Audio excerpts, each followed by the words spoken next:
तो first point, the origin of complex number. जो हम कॉम्प्लेक्स एनालिसिस में कॉम्प्लेक्स नंबर्स के बारे में, कॉम्प्लेक्स फंक्शन के बारे में डिस्कस करेंगे, तो कॉम्प्लेक्स फंक्शन का जरूरत क्या पड़ा था? बिकॉज कोई भी चीज का कोई नेसेसिटी होगा तभी वो इन्वेंट किया जाएगा। तो जो कॉम्प्लेक्स नंबर है उसका जरूरत क्या था? What is the necessity and also the origin of complex numbers. तो जैसा आप लोगों को पता है, जो नेगेटिव नंबर का स्क्वायर रूट जो है वो रियल नंबर सिस्टम में एग्जिस्ट नहीं करता। Square root of a negative real number does not exist in the real number system. मतलब अगर आप किसी नेगेटिव नंबर का स्क्वायर रूट कैलकुलेट करने को बोला जाए, स्क्वायर रूट ऑफ -25, सपोज आपको ये कैलकुलेट करने को बोला गया, तो क्या बोलते हैं, नेगेटिव नंबर का जो स्क्वायर रूट है वो रियल नंबर नहीं होता। तो किसी भी नेगेटिव नंबर का जो स्क्वायर रूट है वो रियल नंबर नहीं होता, मतलब वो इंटीजर भी हो सकता है, फ्रैक्शन भी हो सकता है, नेगेटिव होना चाहिए। तो नेगेटिव नंबर का जो स्क्वायर रूट है वो रियल नंबर नहीं होता। तो वही चीज फर्स्ट पॉइंट लिखा गया है, the square root of a negative number, negative real number does not exist in the real number system, because जो square root of a negative number है वो एक कॉम्प्लेक्स नंबर है, और कॉम्प्लेक्स नंबर को कभी भी हम एक रियल नंबर सिस्टम में तो रिप्रेजेंट कर ही नहीं सकते। तो that is the necessity of complex number system. जो सेकंड पॉइंट लिखा गया है, for determination of square roots of a negative real number we need complex number system.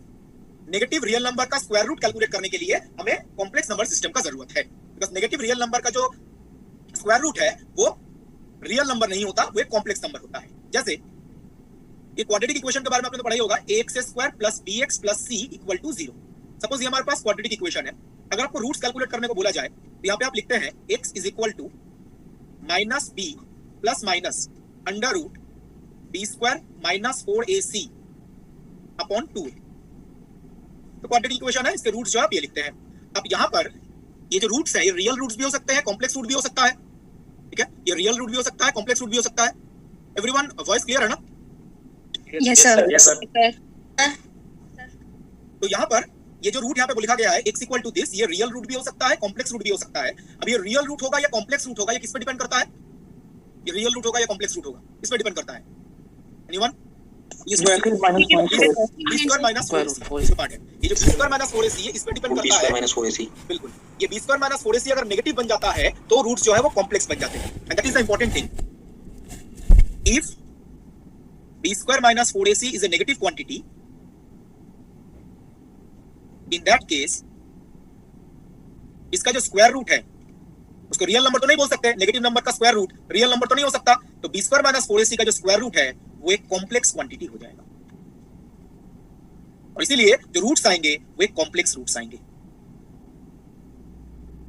तो बेसिकली अगर कहीं पे हमें नेगेटिव रियल नंबर का स्क्वायर रूट कैलकुलेट करना है तब हम कॉम्प्लेक्स नंबर का यूज करते हैं। And I think everyone knows this, square root of -1 basically complex number जब डिफाइन किया था पहले लिखा था इक्वल टू आयोटा। तो square root of -1 it is equal to iota. तो उस हिसाब से देखिए, अगर आपको स्क्वायर रूट ऑफ -25 कैलकुलेट करना है तो 25 का स्क्वायर रूट +-5 और -1 का स्क्वायर रूट आयोटा। जो ये -1 है, -1 का स्क्वायर रूट क्या होगा? आयोटा, और 25 का स्क्वायर रूट आ जाएगा +-5। तो इसको आप लिख सकते हैं। सर बहुत लोग ज्वाइन नहीं कर पा रहे, तो इसलिए आपको मतलब बोलने चाह रहे हैं। ज्वाइन नहीं कर पा रहे? वो लिमिट एक्सीड कर गया होगा ना? नहीं, अभी तो 300 का ऊपर का लिमिट है। नहीं हो गया 302 है, आई थिंक वो तो इंक्रीज कर रहा है। आई थिंक लिमिट इंक्रीज किया गया होगा ना, अदरवाइज अभी तक क्लासेस कैसे चल रही है? सर मैं तो एक बार उन्होंने हैक किया सर, वापस इसलिए नहीं कर पा रहे। वो ब्राउज़र से करेंगे तो हो जाएगा, वो ऐप में चला रहे हो। नो सर, ज्वाइन नहीं कर पा रहे कुछ लोग। ऐसा नहीं होता है, ब्राउज़र का कुछ चक्कर नहीं है। एरर दिखा रहा होगा, वो हो जाता है। उनको बोलो ना डिपार्टमेंट में बात कर ले। बस 2 मिनट वेट कीजिए, मैं एक बार बात करता हूँ, देखता हूँ क्या है। ये अपनी मेल में जाके देख सकते हैं, मिल जाएगा पासवर्ड।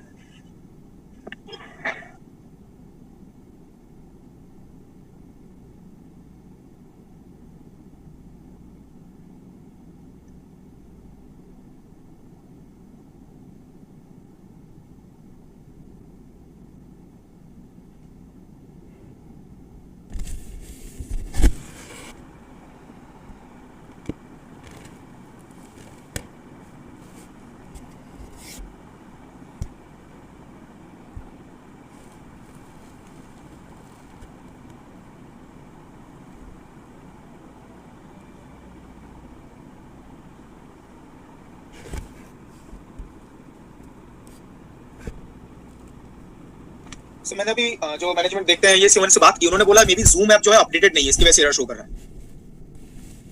नहीं सर, अगर हम लोग एक बार हट जाते हैं मोबाइल या लैपटॉप से तो दूसरे सिस्टम से वो दोबारा हम लोग को ज्वाइन ही नहीं करने देता सर। ऐसा मेरे साथ कई बार हो चुका है। ये सर होता है सर? नहीं, ये हो सकता है।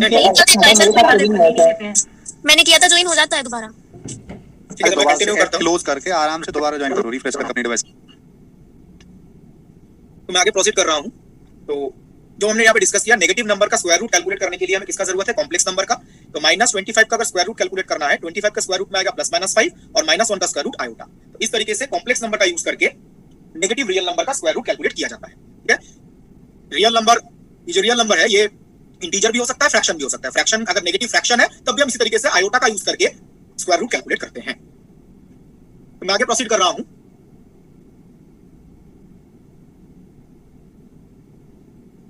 तो नेक्स्ट थिंग इज, ये जो कॉम्प्लेक्स नंबर की हम बात कर रहे हैं, तो कॉम्प्लेक्स नंबर का मैथमेटिकल रिप्रेजेंटेशन क्या है? बिकॉज़ अगर हमें कॉम्प्लेक्स नंबर का यूज करना है तो उसको मैथमेटिकली रिप्रेजेंट करना पड़ेगा। जैसे मैथमेटिकल रिप्रेजेंटेशन यूज करते हैं, तो कॉम्प्लेक्स नंबर का नॉर्मली दो मैथमेटिकल रिप्रेजेंटेशन यूज किए जाते हैं। पहला है कार्टेशियन फॉर्म, तो Cartesian form of complex number, और दूसरा है polar form of complex number. तो कॉम्प्लेक्स नंबर के लिए नॉर्मली ये दो फॉर्मेट्स यूज किए जाते हैं, कार्टेशियन कोऑर्डिनेट का, एक पोलर कोऑर्डिनेट का।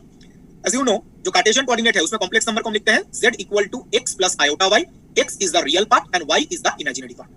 तो किसी भी कॉम्प्लेक्स नंबर को कार्टेशियन कोऑर्डिनेट में ऐसे लिखा जाता है, x + iota y, x is the real part of the complex number, y is the imaginary part of the complex number। आप लोगों ने देखा होगा मे बी कभी-कभी टेक्स्ट बुक में या कोई क्वेश्चन में ऐसे लिखा रहता है x is the real part of z। इसका मतलब है x z का रियल पार्ट है और y है इमेजिनरी पार्ट। इसको ऐसे भी ये मैथमेटिकल नोटेशन है, तो x y z का रियल और इमेजिनरी पार्ट है। एक चीज ध्यान रखिएगा, इमेजिनरी पार्ट में सिर्फ y आता है, आयोटा नहीं आता। जब आपको बोला जाता है जो z का इमेजिनरी पार्ट क्या है, तो आयोटा के साथ क्या है, y। आयोटा के साथ जो होता है वो इमेजिनरी पार्ट है। गलती से मत बोल दीजिएगा जो इमेजिनरी पार्ट है iota y। Iota y imaginary part नहीं होता, आयोटा के साथ जो होता है वो इमेजिनरी पार्ट है, तो y is the imaginary part. ठीक है, इमेजिनरी पार्ट में आयोटा को इंक्लूड मत कर दीजिएगा। ठीक है, तो ये तो क्या Cartesian form, x + iota y। Polar form में मतलब r थीटा कोऑर्डिनेट यूज होगा। तो अब देखिए कार्टेशियन कोऑर्डिनेट में हम क्या लिखते हैं, x + iota y। आप लोगों ने कार्टेशियन कोऑर्डिनेट और पोलर कोऑर्डिनेट के बारे में पढ़ा होगा। कार्टेशियन कोऑर्डिनेट में जो x है उसको पोलर कोऑर्डिनेट में लिखा जाता है r cos theta.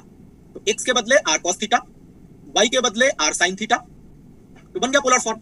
x y के बदले जस्ट r थीटा यूज करना है, x के बदले r cos थीटा, y के बदले r sin थीटा। तो यहां से अगर आप r कॉमन लेते हैं दिया जाएगा r * cos theta + iota sin theta.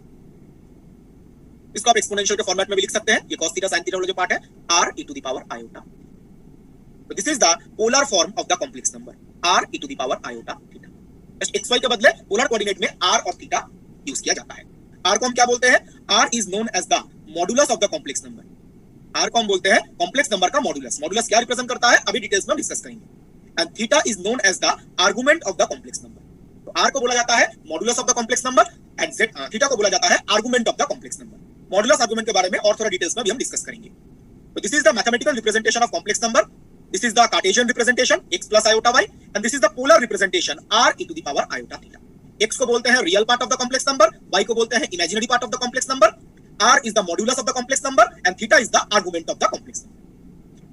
I think everyone clear है? I think everyone knows about these things। तो मैं आगे प्रोसीड करूंगा।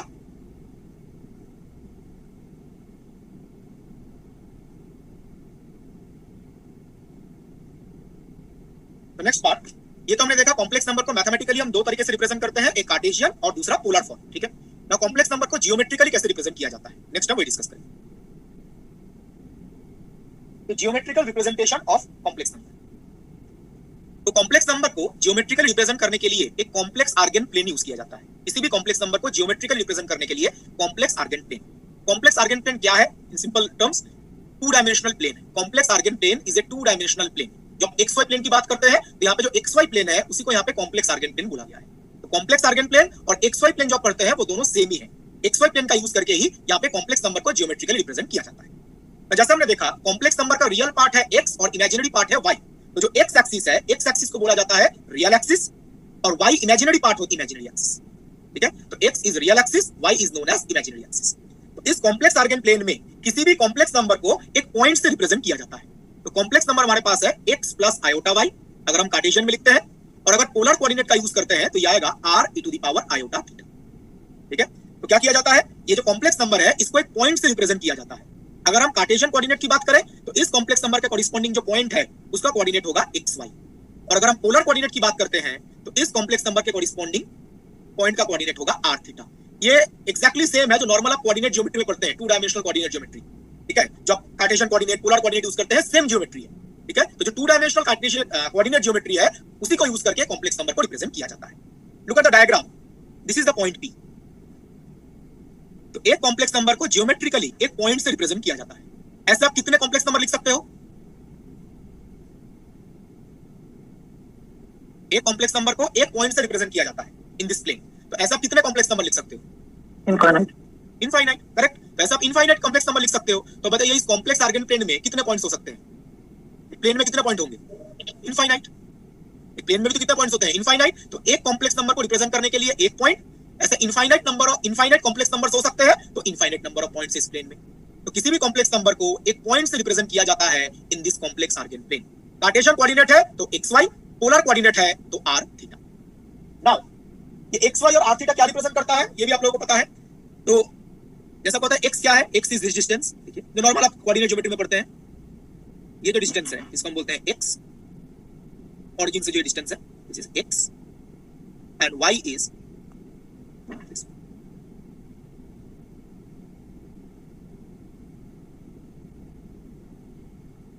This is x and this is y। अब r थीटा क्या रिप्रेजेंट करता है? r थीटा जो रिप्रेजेंट करता है उसके लिए देखिए यहाँ पे जो OP है, OP वेक्टर, OP वेक्टर को हम क्या बोलते हैं? एनीवन?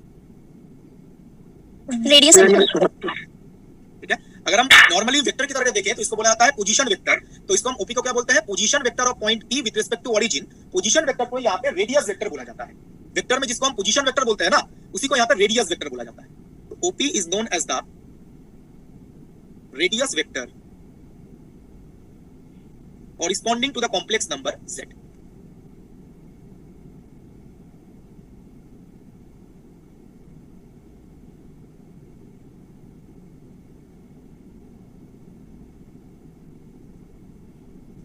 तो वेक्टर में जिसको हम पोजीशन वेक्टर बोलते हैं उसी को यहाँ पे बोला जाता है रेडियस वेक्टर। तो यहाँ पे z कॉम्प्लेक्स नंबर है, इसके कॉरस्पॉन्डिंग रेडियस वेक्टर है OP। तो डिफरेंट कॉम्प्लेक्स नंबर के कॉरस्पॉन्डिंग p डिफरेंट होगा और ये रेडियस वेक्टर भी डिफरेंट होगा। दो अलग-अलग कॉम्प्लेक्स नंबर के कॉरस्पॉन्डिंग ये रेडियस वेक्टर डिफरेंट होता है। Now look at the diagram. r और थीटा बेसिकली क्या रिप्रेजेंट करता है?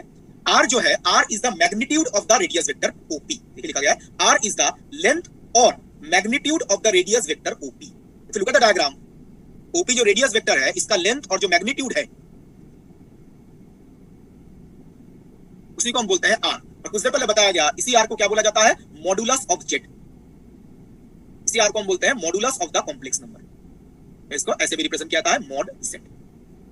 तो r को हम बोल रहे थे modulus of the complex number और ये रिप्रेजेंट करता है लेंथ और magnitude of the radius vector OP। And theta, देखिए क्या लिखा गया है? Theta is the angle which radius vector OP makes with real axis. Theta कौन सा एंगल है? थीटा वो एंगल है जो radius vector OP real axis के साथ जिस एंगल पे है। Look at the diagram. अगर आप डायग्राम देखते हैं, this is the angle theta. जो OP वेक्टर है वो थीटा एंगल पे है x रियल एक्सिस के साथ। तो इसी थीटा को क्या बोला जाता है? Argument of the complex number. Theta is the argument of the complex number, ऐसे रिप्रेजेंट किया जाता है। जो बताया गया था r रिप्रेजेंट करता है modulus of the complex number, theta represent करता है argument of the complex number. तो r क्या है? r is the magnitude of the radius vector और थीटा क्या है? Theta is the angle which the radius vector makes with real axis। Radius vector real axis के साथ जिस angle पे है उसको हम बोलते हैं थीटा, और थीटा कॉम्प्लेक्स नंबर का आर्गुमेंट रिप्रेजेंट करता है। अब यहाँ पे एक चीज बता दिया जाए, ये जो आर्गुमेंट कैलकुलेट किया जाता है, ये जो आर्गुमेंट बेसिकली क्या है? आर्गुमेंट बेसिकली एंगल है, ठीक है। ये आप लोगों ने स्कूल लेवल में ट्रिगोनोमेट्री में पढ़ा है। जो एंगल है ये तो हम क्लॉकवाइज भी ले सकते हैं, एंटी क्लॉकवाइज भी ले सकते हैं। थीटा बेसिकली क्या है? थीटा बेसिकली एंगल है। अब एंगल का जो मेजरमेंट है वो क्लॉकवाइज भी हो सकता है, एंटी क्लॉकवाइज भी हो सकता है। तो यहाँ पर भी जो हम थीटा लिख रहे हैं ना, ये एंगल, ये थीटा आप क्लॉकवाइज डायरेक्शन में भी ले सकते हैं, एंटी क्लॉकवाइज में भी ले सकते हैं। डिफरेंस सिर्फ ये होगा, अगर आप एंटी क्लॉकवाइज ओरिएंटेशन लेते हैं तो थीटा पॉजिटिव आएगा और क्लॉकवाइज ओरिएंटेशन लेते हैं तो थीटा नेगेटिव आएगा, बिकॉज एंटी क्लॉकवाइज डायरेक्शन में एंगल पॉजिटिव होता है। तो this theta will B positive for anti clockwise orientation. जब हम एंटी क्लॉकवाइज डायरेक्शन में एंगल मेजर करते हैं तो वो पॉजिटिव एंगल होता है, तब थीटा पॉजिटिव होगा। और थीटा का वैल्यू नेगेटिव भी हो सकता है। नेगेटिव जाने का मतलब है हम क्लॉकवाइज ओरिएंटेशन चूज कर रहे हैं। ये जो आर्गुमेंट है ये पॉजिटिव भी हो सकता है, नेगेटिव भी हो सकता है। पॉजिटिव होने का मतलब एंटी क्लॉकवाइज ओरिएंटेशन, नेगेटिव होने का मतलब क्लॉकवाइज ओरिएंटेशन। बस एंटी क्लॉकवाइज डायरेक्शन में एंगल को पॉजिटिव मानते हैं और क्लॉकवाइज डायरेक्शन में एंगल को नेगेटिव मानते हैं। दोनों हो सकता है, थीटा पॉजिटिव भी हो सकता है, थीटा नेगेटिव भी हो सकता है। यहां पे हमने जो डायग्राम में शो किया है वो एंटी क्लॉकवाइज है, ठीक है। तो इसमें थीटा पॉजिटिव होगा। Clear everyone? Yes sir. तो मैं आगे प्रोसीड करूंगा। तो ये जो हमने कॉम्प्लेक्स नंबर के बारे में डिस्कस किया, कॉम्प्लेक्स नंबर का mathematical representation and geometrical representation. तो कॉम्प्लेक्स नंबर का हम कॉन्जुगेट भी कैलकुलेट करते हैं। तो कॉम्प्लेक्स नंबर का कॉन्जुगेट और उसका जियोमेट्रिकल मीनिंग क्या है और उससे रिलेटेड कुछ प्रॉपर्टीज। तो मैं आगे प्रोसीड कर रहा हूँ। सर ये कॉम्प्लेक्स आर्गुमेंट का मीनिंग क्या है, एक बार बताना।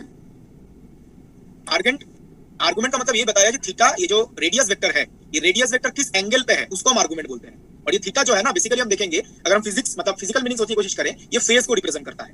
हम किसी भी फिजिकल क्वांटिटी में जब फेज कैलकुलेट करते हैं, फेज कैलकुलेट करने का मतलब है आर्गुमेंट कैलकुलेट करना। जैसे अपने इलेक्ट्रॉनिक्स में भी देखा होगा कि बहुत जगह पे आप फेज फैक्टर कैलकुलेट करते हैं, तो फेज कैलकुलेट करने का मतलब हम आर्गुमेंट ही कैलकुलेट कर रहे हैं। और आर्गुमेंट क्या रिप्रेजेंट करता है? Real axis. ये रियल एक्सिस है, रियल एक्सिस के साथ ये रेडियस वेक्टर जिस एंगल पे है उसको बोलते हैं आर्गुमेंट। और आर्गुमेंट फिजिकली फेज को रिप्रेजेंट करता है, फेज फैक्टर।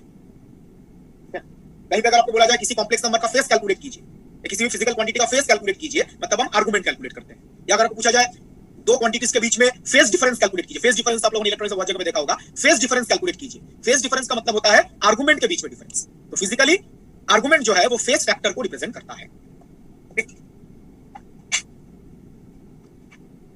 मैं आगे प्रोसीड कर रहा हूं।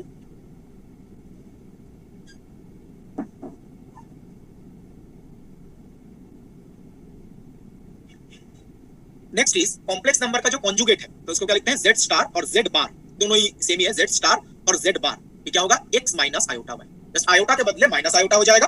अगर हम पोलर कोऑर्डिनेट की बात करते हैं, तो पोलर कोऑर्डिनेट में Z स्टार और Z बार ये होगा r e to the power minus iota theta. Polar coordinate में कॉम्प्लेक्स कॉन्जुगेट ये आएगा।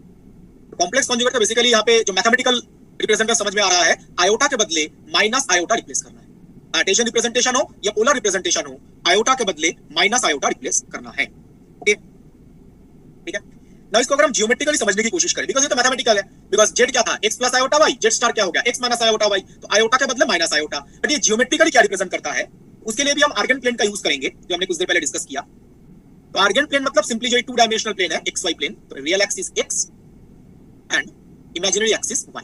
This is complex Argand plane, this is origin. तो यहां पे हमने पहले कॉम्प्लेक्स नंबर लिया p, एंड सपोज इसका कोऑर्डिनेट है x y, तो ये z को रिप्रेजेंट कर रहा है। जो p है वो z को रिप्रेजेंट कर रहा है। तो अब देखिए जो z स्टार है, z स्टार के कॉरेस्पॉन्डिंग कोऑर्डिनेट क्या आएगा? x minus y। Suppose this is p dash x minus y। Okay, तो यहां पर x minus y fourth quadrant में होगा, तो this is p dash, coordinate है x माइनस y, और ये प्रेजेंट कर रहा है z स्टार। तो आई थिंक ये डायग्राम से आपको क्लियर हो गया होगा। जो z स्टार जो है ये जियोमेट्रिकली क्या रिप्रेजेंट करता है। अगर आपने जो रियल एक्सिस है, रियल एक्सिस मतलब x एक्सिस, इसको मिरर कंसीडर किया, जो रियल एक्सिस या x एक्सिस है इसको अगर आपने मिरर कंसीडर किया, z स्टार z का मिरर इमेज है। जो z स्टार है it is a mirror image of z with respect to x axis. So this is the mirror image of z with respect to x axis. मतलब जो mirror consider किया गया है वो x axis के along consider किया गया है।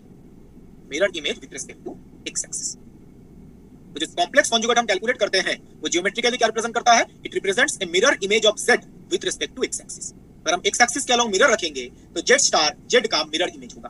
तो z स्टार है वो z का मिरर इमेज होगा। Z स्टार का जियोमेट्रिकल मीनिंग ये है, ऐसे समझ सकते हैं। तो यहाँ पे कुछ इंपॉर्टेंट पॉइंट्स लिखे गए हैं। आई थिंक आप लोगों को everyone knows about this point. ये प्रॉपर्टीज जो यहाँ पे लिखे गए हैं कॉम्प्लेक्स कॉन्जुगेट रिलेटेड है। जैसे Z1 प्लस Z2 का कॉम्प्लेक्स कॉन्जुगेट, Z1 एक कॉम्प्लेक्स नंबर है, Z2 एक कॉम्प्लेक्स नंबर है, तो इनका सम उसका कॉम्प्लेक्स कॉन्जुगेट। तो Z1 प्लस Z2 का कॉम्प्लेक्स कॉन्जुगेट क्या होगा? Z1 बार प्लस Z2 बार। अगर सम ना होकर डिफरेंस होता है, complex conjugate of Z1 minus Z2, Z1 minus Z2 का कॉम्प्लेक्स कॉन्जुगेट ये होगा Z1 बार माइनस Z2 बार। Z1 Z2 दो कॉम्प्लेक्स नंबर्स हैं। अगर प्रोडक्ट होता है complex conjugate of Z1 Z2 equal to Z1 bar into Z2 bar. Bar का मतलब कॉम्प्लेक्स कॉन्जुगेट। डिवीजन है तब भी ट्रू है ये। मतलब ये जो प्रॉपर्टी है कॉम्प्लेक्स कॉन्जुगेट का, ये सम के लिए भी ट्रू है, दो कॉम्प्लेक्स नंबर का सम हो तब भी ट्रू है, दो कॉम्प्लेक्स नंबर का डिफरेंस हो तब भी ट्रू है, प्रोडक्ट हो या डिवीजन हो, सब में ये प्रॉपर्टी ट्रू है। एंड फिफ्थ एंड सिक्स ये भी काफी इंपॉर्टेंट है, बहुत जगह पे यूज होगा। जैसे बताया गया था x जो है, x को हम क्या बोलते हैं? रियल पार्ट ऑफ z, और y को बोलते हैं इमेजिनरी पार्ट ऑफ z। तो x और y को हम z और z स्टार के टर्म्स में ऐसे लिख सकते हैं। ये दोनों काफी इंपॉर्टेंट होंगे, ठीक है। बाद में भी हम कुछ चीजें डिस्कस करेंगे, वहां पे इन दोनों का काफी यूज होगा। x रिप्रेजेंट करता है real part of z, y represent करता है इमेजिनरी पार्ट ऑफ z, और उनको z और z स्टार में हम ऐसे लिख सकते हैं। x is z plus z star by 2 y is z minus z star by 2 iota। ठीक है, ये कुछ इंपॉर्टेंट रिलेशंस है जो आप लोगों को पता होना चाहिए। ठीक है, ऐसा नहीं है कि यही क्वेश्चन में पूछा जाएगा, ऐसा नहीं है कि यही क्वेश्चन में पूछा जाएगा। ठीक है, कि एक्स वाई इक्वल टू क्या लिख सकते हैं। मैं बोल रहा हूँ कोई दूसरा क्वेश्चन सॉल्व करने के टाइम पे मे भी आपको ये रिलेशन यूज करना पड़े। ठीक है, इसलिए आपको ये प्रॉपर्टीज जो है ये पता होनी चाहिए। इससे डायरेक्ट क्वेश्चन नहीं होगा ये प्रॉपर्टी बताइए, इतना सिंपल क्वेश्चन तो नहीं पूछा जाएगा। तो आई थिंक क्लियर है ये, मैं आगे प्रोसीड करूंगा।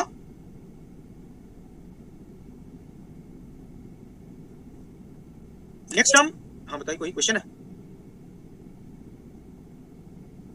सर 5-6 पॉइंट को दोबारा एक्सप्लेन कर दो। कौन सा?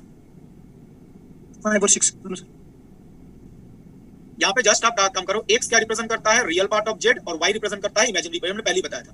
नाउ z क्या है? z था x प्लस आयोटा y और z स्टार क्या है? x minus iota y। तो अब z plus z star by 2 calculate करो, x ही आएगा। z के बदले आप लिख दो x प्लस आयोटा y और z स्टार के बदले लिख दो x माइनस आयोटा y। ये कैलकुलेट करो, ये x आ जाएगा। ऐसे ही यहाँ पे भी z और z स्टार कैलकुलेट यूज करो, जो मैंने यहाँ पे बताया। z स्टार क्या है? x माइनस आयोटा y और z क्या था? x plus iota y। तो z और z स्टार अगर आप यहाँ पे रिप्लेस करेंगे तो x आ जाएगा, देखिए, और यहाँ पे रिप्लेस करेंगे तो y आ जाएगा। मतलब हम x और y को भी z और z स्टार के टर्म्स में लिख सकते हैं। ओके, ठीक है।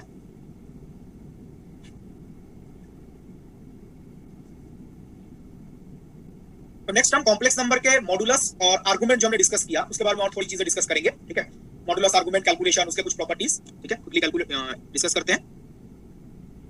मैं आगे प्रोसीड कर रहा हूं। तो next modulus of the complex number. ठीक है, किसी कॉम्प्लेक्स नंबर का मॉडुलस कैसे कैलकुलेट किया जाता है, ऑल दिस थिंग्स। और यहाँ पे हम कॉम्प्लेक्स नंबर नहीं, कॉम्प्लेक्स फंक्शन का भी मॉडुलस कैसे कैलकुलेट करते हैं वो डिस्कस करेंगे। ठीक है, कॉम्प्लेक्स फंक्शन का।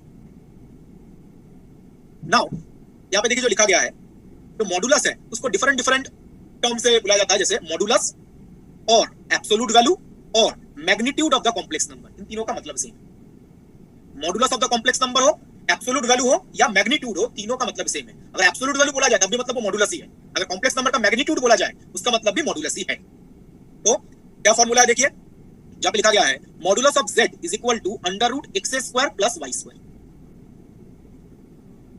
किसी भी कॉम्प्लेक्स नंबर का मॉडुलस का जो फॉर्मूला है वो होता है under root x square plus y square. x क्या है? रियल पार्ट, y है इमेजिनरी पार्ट। इस फॉर्मूले से आप किसी भी कॉम्प्लेक्स नंबर का मॉडुलस कैलकुलेट कर सकते हैं। Everyone knows about this. तो ये सेम फॉर्मूला कॉम्प्लेक्स नंबर ना होके अगर कॉम्प्लेक्स फंक्शन होता है तब भी हम यूज कर सकते हैं। और जब हम ये कॉम्प्लेक्स एनालिसिस डिटेल्स में जब डिस्कस करेंगे तो हम देखेंगे कि हमें कॉम्प्लेक्स फंक्शन के मॉडुलस कैलकुलेट करने की भी जरूरत पड़ेगा। तो इस फॉर्मूले से हम कॉम्प्लेक्स नंबर का मॉडुलस कैलकुलेट करते हैं, सेम फॉर्मूले से हम कॉम्प्लेक्स फंक्शन का भी मॉडुलस कैलकुलेट कर सकते हैं। ठीक है, तो हमें क्या याद रखना पड़ेगा? x यहाँ पे क्या रिप्रेजेंट करता है? रियल पार्ट, और y क्या रिप्रेजेंट करता है? Imaginary part. तो मॉडुलस कैलकुलेट करने के लिए हम ये फॉर्मूला याद रखेंगे, under root real part square plus imaginary part square. ये फॉर्मूला याद रखेंगे। इंस्टेड ऑफ ये याद रखने के बदले हम क्या करेंगे? ये फॉर्मूला याद रखेंगे, under root real part square plus imaginary part square. आपको कॉम्प्लेक्स नंबर का मॉडुलस कैलकुलेट करना हो या कॉम्प्लेक्स फंक्शन का कैलकुलेट करना हो, ये फॉर्मूला दोनों के लिए एप्लीकेबल है। तो ये फॉर्मूला याद रखने से बेटर है आप ये फॉर्मूला याद रखिए, under root real part square plus imaginary part square. Complex number हो या कॉम्प्लेक्स फंक्शन हो, ठीक है, कोई भी पार्ट हो, कोई भी कॉम्प्लेक्स नंबर हो या कॉम्प्लेक्स फंक्शन हो, यही फॉर्मूला यूज करेंगे। एक एग्जांपल डिस्कस करते हैं तो समझ में आएगा। मैं कॉम्प्लेक्स फंक्शन का एग्जांपल ले रहा हूं बिकॉज़ कॉम्प्लेक्स नंबर का मॉडुलस आई थिंक एवरीवन नोस, ठीक है, ऐसा कुछ नया नहीं है। तो मैं कॉम्प्लेक्स फंक्शन का एग्जांपल ले रहा हूं। सपोज कोई क्वेश्चन है जिसमें फंक्शन गिवन है z³ प्लस z² माइनस 7। तो क्वेश्चन यहाँ पे ऐसा एक function z³ plus z² minus 7, ठीक है। आपको बोला गया इस फंक्शन का मॉडुलस कैलकुलेट कीजिए, ठीक है। तो क्या करेंगे? पहले तो इसको रियल पार्ट इमेजिनरी पार्ट में लिखना है बिकॉज मॉडुलस जो है उसका फॉर्मूला में क्या आता है? Real part. ये क्या है? Real part of the function, यह है imaginary part of the function. तो पहले तो रियल पार्ट इमेजिनरी पार्ट को अलग करना पड़ेगा। कैसे? z के बदले लिखेंगे x प्लस आयोटा y। तो हमें पता है कार्टेशियन कोऑर्डिनेट का यूज करते हैं। और z² यहां पे भी z के बदले x plus iota y। Just यहां पे आप a plus b whole cube का फॉर्मूला यूज कीजिए। a³ plus 3a² b plus 3ab² plus b³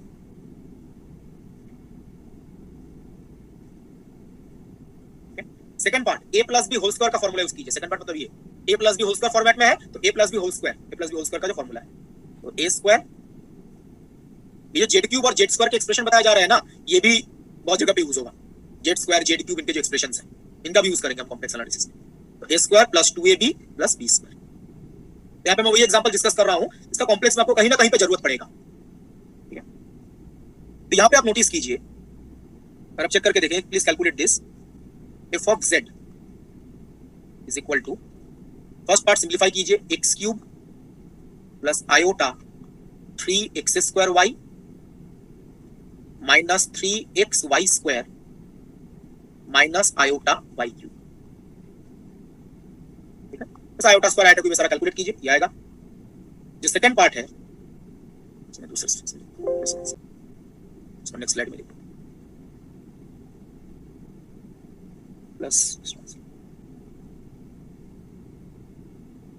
plus x square plus 2 iota x y minus y square, ये second part है, minus 7। Just क्या कीजिए, real part और imaginary part को अलग कीजिए। आई थिंक ये तो समझ में आ गया रियल पार्ट कौन सा है, इमेजिनरी पार्ट कौन सा है। आयोटा के साथ जो है वो इमेजिनरी पार्ट है, तो पहले में रियल पार्ट देखिए, this is real part, this is real part. जिसके साथ आयोटा नहीं है वही रियल पार्ट है, देखिए all these are real part, क्योंकि इसके साथ आयोटा प्रेजेंट नहीं है। इन 5 टर्म को एक साथ लिखेंगे, और जो इमेजिनरी पार्ट जिसके साथ आयोटा प्रेजेंट है वो इमेजिनरी पार्ट है। तो 3 टर्म है ऐसे, जो रेड वन है वो रियल पार्ट्स है, जो ग्रीन से मैंने कलर किया है वो इमेजिनरी पार्ट है। तो मैं आगे प्रोसीड कर रहा हूं।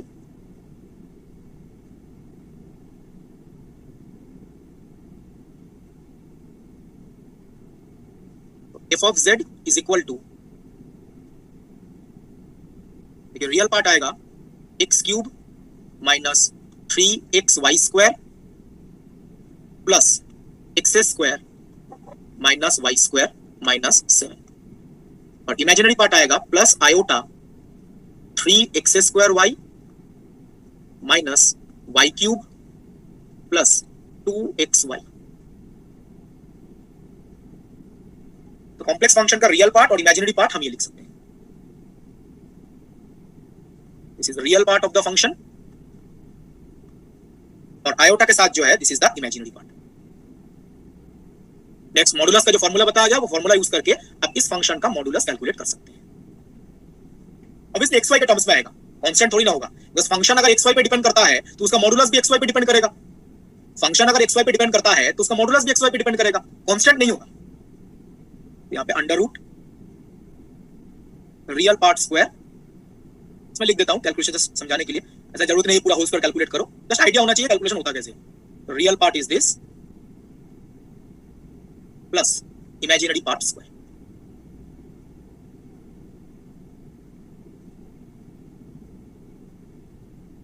इसको सिंप्लीफाई करेंगे तो आपको मॉडुलस का एक्सप्रेशन मिल जाएगा। xy के टर्म्स में आएगा, कांस्टेंट नहीं होगा, वैसे वेरिएबल होगा, बिकॉज़ जो फंक्शन है वो xy पे डिपेंड करता है तो उसका मॉडुलस भी xy पे डिपेंड करेगा। और जैसे बताया गया, ये जो भी आएगा this is the absolute value of the function, modulus और एब्सोल्यूट वैल्यू। इस तरीके से हम किसी भी नंबर का या किसी भी फंक्शन का, कॉम्प्लेक्स फंक्शन का मॉडुलस या एब्सोल्यूट वैल्यू कैलकुलेट कर सकते हैं। I think calculation part clear है एवरीवन, ट्रिकी तो कुछ नहीं है, स्टेप बाय स्टेप कैलकुलेट करना है। सर इसको इसी यहीं पे छोड़ दिया जाएगा कि इसको और भी सिंपलीफाई करना सही रहेगा? ये ऐसे ही रखेंगे, ऐसे रखते हैं, ठीक है। ऐसे ये बिल्कुल ऐसा क्वेश्चन नहीं आएंगे जब कोई पूरा सॉल्व करना है फिर आंसर बताना है, जस्ट मैंने एग्जांपल लेने के लिए ऐसा एग्जांपल ले लिया, जैसा ले लिया था जस्ट, ठीक है। मैं आगे प्रोसीड कर रहा हूं। I think calculation part clear है एवरीवन। Yes sir. ये जो हमने मॉडुलस या एब्सोल्यूट वैल्यू के बारे में डिस्कस किया, उसके रिलेटेड कुछ प्रॉपर्टीज, ये दो कॉम्प्लेक्स नंबर का सम होगा, प्रोडक्ट होगा या डिवीजन होगा, तो हम मॉडुलस को क्या लिख सकते हैं। ये फर्स्ट प्रॉपर्टी, अगर दो कॉम्प्लेक्स नंबर का प्रोडक्ट है तो क्या बोला गया है, modulus of z1 z2 is equal to modulus of z1 into modulus of z2। अगर दो कॉम्प्लेक्स नंबर का प्रोडक्ट है उसका मॉडुलस कैलकुलेट करना है तो क्या करेंगे आप, modulus of z1 into modulus of z2। An example on this, suppose आपके पास दो कॉम्प्लेक्स नंबर्स हैं, 1 minus 3 iota into 1 plus iota. दो कॉम्प्लेक्स नंबर्स हैं, तो अकॉर्डिंग टू फर्स्ट प्रॉपर्टी आप इसको लिख सकते हैं modulus of 1 minus 3 iota into modulus of 1 plus iota. दोनों का इंडिविजुअल मॉडुलस कैलकुलेट कीजिए, फिर प्रोडक्ट कर दीजिए। तो फॉर्मूला क्या था, under root real part square plus imaginary part square. Real part 1 है, इमेजिनरी पार्ट -3 है। Real part square plus imaginary parts, दोनों का अलग अलग कैलकुलेट कर लेते हैं। सिंपली आई थिंक आएगा √10 √2 √20। दो कॉम्प्लेक्स नंबर का अगर प्रोडक्ट है तो इस तरीके से हम मॉडुलस कैलकुलेट कर सकते हैं। And the same is true अगर दो कॉम्प्लेक्स नंबर का डिवीजन होता है, दो कॉम्प्लेक्स नंबर का डिवीजन है तब भी आप ऐसे ही कैलकुलेट करेंगे, ठीक है। Modulus of Z1 bye Z2 क्या होगा? Modulus of Z1 by modulus of Z2। तो प्रोडक्ट रहे तब भी हम अलग अलग कैलकुलेट करके प्रोडक्ट कर देंगे, डिवीजन अगर रहता है तो हम अलग अलग कैलकुलेट करके डिवीजन कर देंगे। तो प्रोडक्ट के लिए जो प्रॉपर्टी ट्रू है, डिवीजन के लिए भी सेम प्रॉपर्टी ट्रू है। अगर ऐसा होता है, सपोज कोई क्वेश्चन आप सॉल्व कर रहे हैं और वहां पे ऐसा रहता है modulus Z1 Z2 upon Z3, हो सकता है ऐसा फॉर्मेट रहे, उसमें भी यूज कर सकते हैं आप। उसमें आप क्या करेंगे, न्यूमरेटर में प्रोडक्ट है तो modulus of Z1 into modulus of Z2, और नीचे जो डिवीजन है उसमें आएगा मॉडुलस ऑफ Z3। तो ऐसा नहीं है दो ही कॉम्प्लेक्स नंबर होगा तभी प्रॉपर्टी यूज करेंगे, यहाँ पे तो प्रॉपर्टी में दो ही कॉम्प्लेक्स नंबर लिखा गया है, यहाँ पे दो है, यहाँ पर भी दो है। अगर ऐसा फॉर्मेट रहता है तब भी आप लिख सकते हैं, लेकिन ऊपर प्रोडक्ट है Z1 इनटू Z2 और डिवीजन भी है, तो ऐसा भी हो सकता है एक ही टर्म में दो कॉम्प्लेक्स नंबर का प्रोडक्ट भी है Z1 इनटू Z2 और डिवीजन भी है, तब भी अप्लाई कर सकते हैं, ठीक है। तो कितने भी कॉम्प्लेक्स नंबर रहे, प्रोडक्ट और डिवीजन के फॉर्मेट में है तो आप ये रूल यूज कर सकते हैं। प्रोडक्ट या डिवीजन के फॉर्मेट में है तो आप ये रूल यूज कर सकते हैं। एक ही क्वेश्चन में प्रोडक्ट और डिवीजन एक साथ भी रह सकता है, जैसे ये जो लिखा गया है इसमें प्रोडक्ट भी है और डिवीजन भी है, तो दोनों में भी ट्रू है। अगर एक साथ रहता है तब भी लिख सकते हैं। Now, third and fourth property ये कैसे है अभी डिस्कस करेंगे हम। क्या बोला गया देखिए, थर्ड एंड फोर्थ प्रॉपर्टी में बेसिकली थर्ड प्रॉपर्टी में क्या है, दो कॉम्प्लेक्स नंबर के सम का modulus, modulus of Z1 plus Z2, Z1 Z2 दो कॉम्प्लेक्स नंबर है, इनके सम का मॉडुलस, तो modulus of Z1 plus Z2 is greater than equal to modulus of Z1 plus modulus of Z2। Greater than कैसे आता है, ग्रेटर देन इक्वल टू अभी discuss कर रहे हैं। तो दो कॉम्प्लेक्स नंबर का सम का मॉडुलस है तो ये प्रॉपर्टी ट्रू होगा, आइदर लेस देन होगा या इक्वल हो सकता है। और अगर डिफरेंस रहता है modulus of Z1 minus Z2, ये होगा greater than equal to modulus of Z1 difference modulus of Z2। तो सम रहता है तो मॉडुलस का ये प्रॉपर्टी वैलिड है,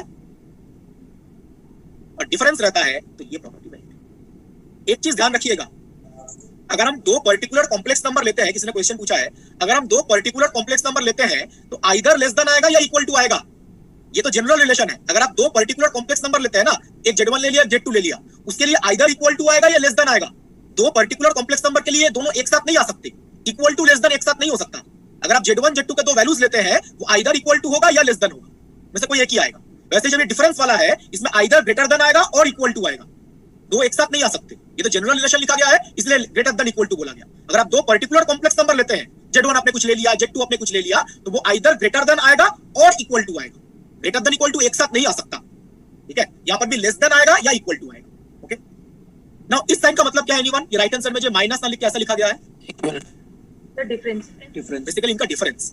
बिकॉज आप ध्यान रखिएगा ये जो मॉडुलस हम कैलकुलेट कर रहे हैं, मॉडुलस जो है ये पॉजिटिव आएगा नेगेटिव आएगा, मॉडुलस ऑलवेज पॉजिटिव आएगा। तो ये जो लिखा गया है mod Z1 is mod Z2, इसको आप बोल सकते हैं this is the positive difference, because modulus negative नहीं होगा, this is the positive difference of mod Z1 and mod Z2।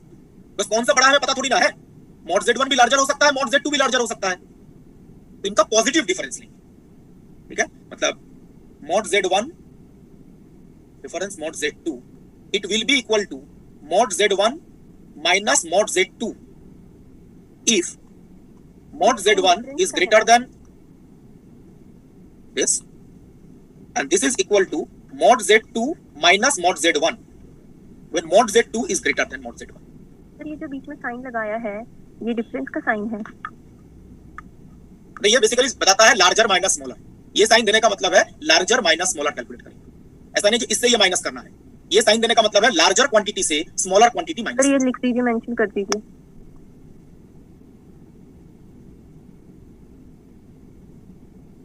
Larger quantity minus, इसलिए मैं पॉजिटिव डिफरेंस लिख रहा हूं, माइनस स्मॉलर क्वांटिटी, जो बड़ा है उसे छोटा माइनस कर दो, इसका मतलब।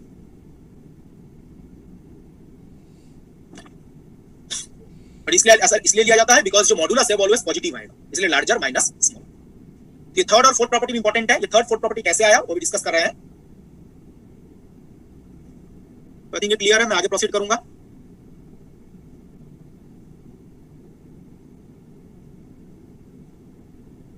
Okay sir. तो ये जो थर्ड और फोर्थ प्रॉपर्टी बताया गया वो थोड़ा सा डिटेल्स में डिस्कस करते हैं, बिकॉज उसमें एक इंपॉर्टेंट रिलेशन है जो आप लोगों को पता होना चाहिए। तो सपोज हम modulus of Z1 plus Z2 ये कैलकुलेट करना चाहते हैं। जो Z1 Z2 का जो सम है उसका मॉडुलस कितना आता है ये कैलकुलेट करना चाहते हैं। तो मॉडुलस का फॉर्मूला क्या बताया जाता है? Under root real part square plus imaginary part square. तो हमने क्या किया, Z1 कोई भी कॉम्प्लेक्स नंबर हो सकता है, तो हमने लिखा R1 e to the power iota theta 1। अब आपके माइंड में ये आ सकता है, ये सडनली मैं पोलर कोऑर्डिनेट क्यों यूज कर रहा हूं, अभी तक तो मैं XY यूज कर रहा था, यहाँ पे R थीटा क्यों यूज किया? बिकॉज़ पोलर कोऑर्डिनेट में ना कैलकुलेशन ज्यादा आसान होता है कंपैरेटिवली, ठीक है, इसलिए मैं पोलर कोऑर्डिनेट यूज कर रहा हूं। तो Z1 के बदले ये Z2 के बदले आएगा R2 e to the power iota theta. इस टाइप का कैलकुलेशन पोलर कोऑर्डिनेट में ज्यादा आसान होते हैं। नाउ हमें रियल पार्ट इमेजिनरी पार्ट, तो हमने क्या किया, इसको साइन और कोसाइन में लिखा। e to the power iota theta 1 के बदले cos theta 1 plus iota sine theta 1। तो फर्स्ट टर्म को तो ये लिख सकते हैं plus second term R2 cos theta 2 plus iota sine theta. Just हमने एक्सपोनेंशियल को साइन और कोसाइन में चेंज कर दिया।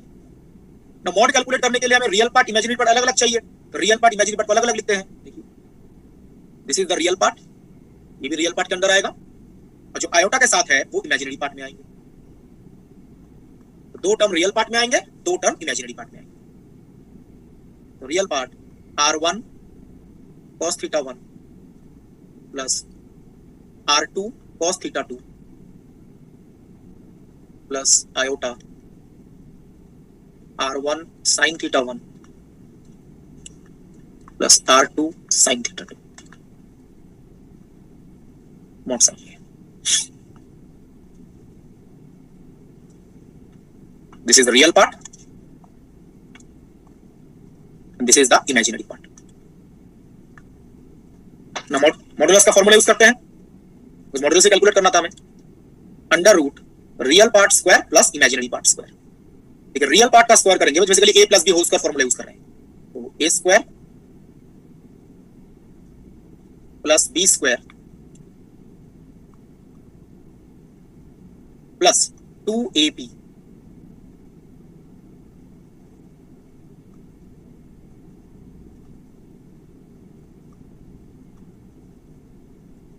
This is real part square plus imaginary part square. Imaginary part वाले में साइन थीटा वाला पार्ट आ जाएगा, तो a स्क्वायर तो R1 square sine square theta 1, ये भी स्क्वायर रूट के अंदर ही है, ठीक है, पूरे स्क्वायर रूट के अंदर है। R2 square sine square theta 2 plus 2ab 2R1 R2 sine theta 1 sine theta 2।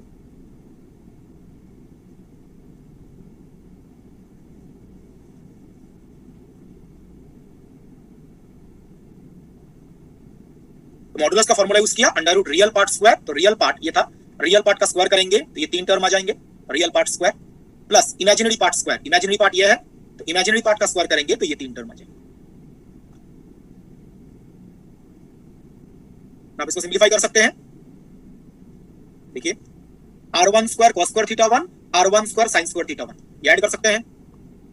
R2 square cos square theta 2 R2 square sin square theta 2 ये दोनों ऐड कर सकते हैं। And 2R1 R2 cos theta 1 cos theta 2 2R1 R2 sin theta 1 sin theta 2 इनको add कर सकते हैं। Simplification कर रहा है बेसिकली, ठीक है। देखिए क्या आएगा, लेफ्ट हैंड साइड है modulus Z1 plus Z2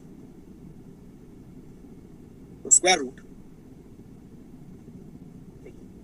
R1 square cos square theta 1 R1 square sin square theta 1 ये जो दो टर्म है R1 square cos square theta 1 R1 square sin square theta 1 इन दोनों को ऐड करेंगे दिया जाएगा R1 स्क्वायर। उसी कलर से लिख रहा हूं तो जस्ट रिलेट करने में आसानी होगी। R2 square cos square theta 2 R2 square sin square theta 2 add करेंगे तो R2 स्क्वायर प्लस देखिए 2R1 R2 cos theta 1 cos theta 2 2R1 R2 sin theta 1 sin theta 2 इन दो टर्म से 2R1 R2 कॉमन चला जाएगा, 2R1 R2 कॉमन चला गया और बाकी पार्ट को क्या लिख सकते हैं anyone? cos theta 1 minus theta 2 right, cos A cos B plus sin A sin B cos A cos B plus sin A sin B cos A minus B cos theta 1 यहां पर भी ना ये साइन यूज होता है, मतलब आप लिख सकते हैं, ऐसा कुछ नहीं है थीटा 1 बिकॉज़ cos तो माइनस को अब्सॉर्ब भी करता है, just like this. Theta 1 minus theta 2 भी लिख सकते हैं, थीटा 2 माइनस थीटा 1 भी लिख सकते हैं, कोई फर्क नहीं पड़ता। तो mod z1 plus z2 calculate करने वाले थे, इक्वल टू आ गया under root r1 square plus under root r2 square plus 2r1 r2 cos θ1 minus θ2। मैं आगे प्रोसीड कर रहा हूं, इसी रिजल्ट को हम अभी यूज करेंगे। देखिए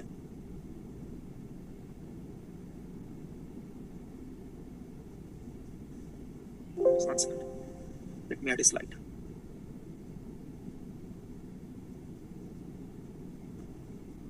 तो क्या आ गया, मॉड z1 प्लस z, ध्यान रखिएगा z1 z2 कोई भी कॉम्प्लेक्स नंबर है, ऐसा कोई पर्टिकुलर कॉम्प्लेक्स की बात नहीं कर रहे हैं, हमने जनरल फॉर्म डिराइव कर रहे हैं यहां पर। इक्वल टू क्या आ गया, under root r1 square plus r2 square plus 2r1 r2 cos θ1 minus θ2। ये हमने डिराइव किया। जैसे हमने ये डिराइव किया वैसे ही अगर आप कैलकुलेशन करते, z1 प्लस z2 ना लेके अगर हम z1 माइनस z2 लेते, इससे हम कैलकुलेशन अगर आप रिपीट करते z1 माइनस z2 के लिए, तो ये आता under root r1 square plus r2 square minus 2r1 r2 cos θ1 minus θ2। इस प्लस 2r1 r2 के बदले माइनस 2r1 r2 आ जाता, प्लस 2r1 r2 के बदले माइनस 2r1 r2 आ जाता। जैसे हमने modulus of z1 plus z2 calculate किया है, वैसे ही modulus of z1 minus z2 भी कैलकुलेट कर सकते हैं। ये दो रिलेशन काफी इंपॉर्टेंट है एग्जामिनेशन पॉइंट ऑफ व्यू से, इससे क्वेश्चन फ्रेम किए जा सकते हैं। अभी हम कुछ देर बाद क्वेश्चन डिस्कस भी करेंगे।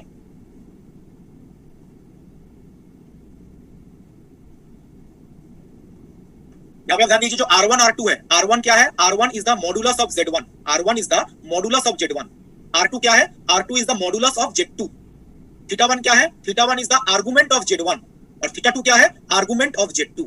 तो z1 z2 दो कॉम्प्लेक्स नंबर्स हैं, इनका मॉडुलस क्या है, r1 r2 और z1 z2 का आर्गुमेंट क्या है, θ1 θ2 और ये रिलेशन ट्रू है। सर अगर xy के फॉर्म में अगर ड्राइव करते तो क्या फॉर्म बनती है? अभी xy में आता, ठीक है, वो चेक कर, वो देखना पड़ेगा, मुझे अभी तो याद नहीं है, वो कैलकुलेट करके देखना पड़ेगा। ठीक है, उसके आज सच कोई यूज नहीं करते इसलिए मुझे भी याद नहीं है, जिसका यूज है उसी को नॉर्मली याद रखते हैं। मतलब याद तो नहीं करना है, यूज करते करते अपने आप याद हो जाता है। तो यहां पर नोटिस कीजिए, ये जो क्वांटिटी है θ1 माइनस θ2, जो ये θ1 माइनस θ2 है, θ1 रिप्रेजेंट करता है z1 का आर्गुमेंट, θ2 रिप्रेजेंट करता है z2 का आर्गुमेंट। ठीक है, तो ये θ1 माइनस θ2 क्या है, आर्गुमेंट का difference. So θ1 minus θ2, this is basic argument of z1 minus argument of z2। और बताइए, कुछ देर पहले बोला गया था आर्गुमेंट जो है उसको हम फिजिक्स में किस नाम से जानते हैं, क्या यूज करते हैं आर्गुमेंट के बदले? बिल्कुल, तो आर्गुमेंट जो है वो किसी फिजिकल क्वांटिटी का फेज रिप्रेजेंट करता है। तो ये आर्गुमेंट के बीच में डिफरेंस है, तो आर्गुमेंट के बीच में जो डिफरेंस है उसी को हम क्या बोलेंगे, फेज डिफरेंस। जब हमें दो कॉम्प्लेक्स नंबर के बीच में फेज डिफरेंस कैलकुलेट करने को बोला जाएगा तो आप यही क्वांटिटी कैलकुलेट करेंगे, phase difference between z1 and z2। तो फेज डिफरेंस का बेसिकली मतलब है आपको आर्गुमेंट के बीच में डिफरेंस कैलकुलेट करना है। फेज डिफरेंस का मतलब आपको आर्गुमेंट के बीच में डिफरेंस कैलकुलेट करना है, ध्यान रखिएगा। ठीक है, नाउ ट्रिगोनोमेट्री में आप लोगों ने sin थीटा cos थीटा का वैल्यू क्या होता है ये तो पढ़ा ही है। अब मुझे बताइए, ये जो cos टर्म है, cos ऑफ θ1 माइनस θ2, इसका वैल्यू किस रेंज में होता है? प्लस माइनस 1 बिल्कुल, 1 to +1, बिल्कुल सही। sin थीटा cos थीटा का वैल्यू -1 से +1 के बीच में होता है। इसका मतलब जो cos θ1 माइनस θ2 है, it will be less than और इक्वल टू 1। 1 से ज्यादा तो नहीं हो सकता ना, इसका मैक्सिमम वैल्यू कितना हो सकता है, 1 हो सकता है, या 1 से कम ही होगा। मैक्सिमम वैल्यू कितना है, 1, 1 से ज्यादा तो नहीं हो सकता। तो अब मुझे बताइए, ये वैल्यू अगर आप यहाँ पे रिप्लेस करते हैं cos θ1 माइनस θ2 के, इसका मैक्सिमम वैल्यू कितना है, 1, या उससे कम ही होगा।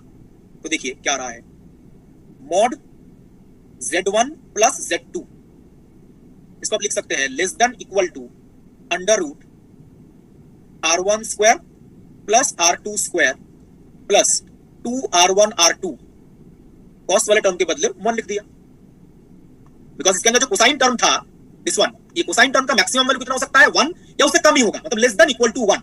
तो cos θ1 माइनस θ2 जो है वो लेस देन इक्वल टू 1 है। तो यहाँ पे अगर आप ये रिप्लेस करके देखें तो यहाँ पे इक्वल टू के बदले आएगा लेस देन इक्वल टू, यहाँ पे cos के बदले 1। तो z1 प्लस z2 का जो मॉडुलस है विल बी लेस देन और equal to this quantity. Now इसको अगर आप थोड़ा सिंपलीफाई करते हैं, देखिए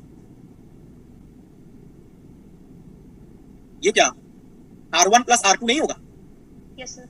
a plus B whole square का फॉर्मूला। तो यहां से हम देखिए क्या लिख सकते हैं, modulus z1 plus z2 is less than और इक्वल टू, r1 क्या रिप्रेजेंट करता है, मॉडुलस ऑफ z1 रेडियस और r2 है मॉडुलस ऑफ z2।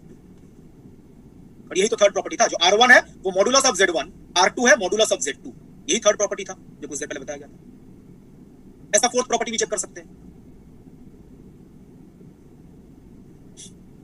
तो ये दो रिलेशन इंपॉर्टेंट है।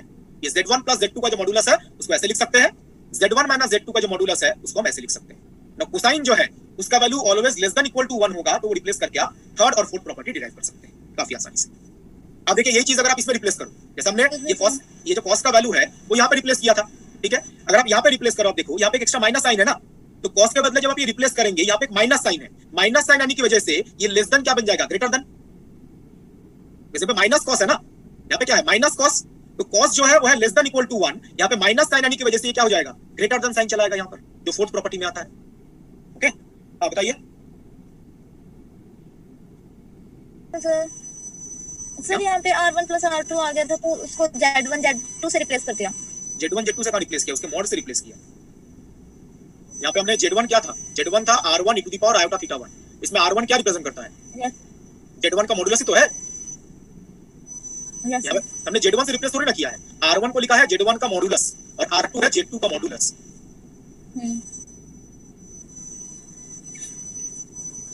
Any other question in this?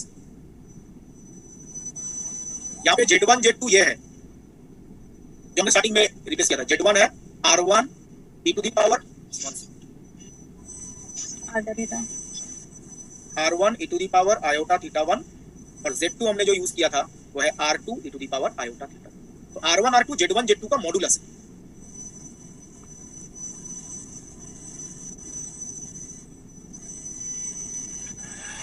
Any other question? ये जो कैलकुलेशन किया हम sir mode Z1 minus Z2 को दोबारा बता दीजिए।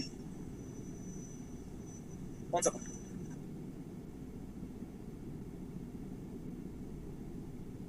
पूरा कैलकुलेशन तो हमने ये किया ना, Z1 के बदले हमने ये रिप्लेस किया, Z2 के बदले ये रिप्लेस किया, फिर यहाँ पे एक्सपोनेंशियल जो है उसको साइन कोसाइन में लिख लिया, e to the power iota theta 1 को साइन कोसाइन में लिख लिया, e to the power iota theta 2 को साइन कोसाइन में लिख लिया।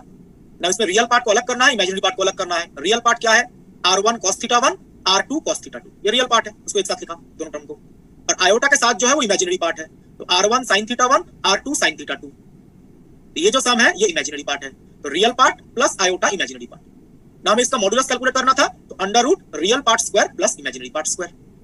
रियल पार्ट स्क्वायर ये आएगा, इमेजिनरी पार्ट स्क्वायर ये आएगा। ना जस्ट ये टर्म को ऐड करना है, this term plus this term R1 square आ जाएगा, this term plus this term R2 square आएगा, एंड दिस प्लस दिस ये आएगा।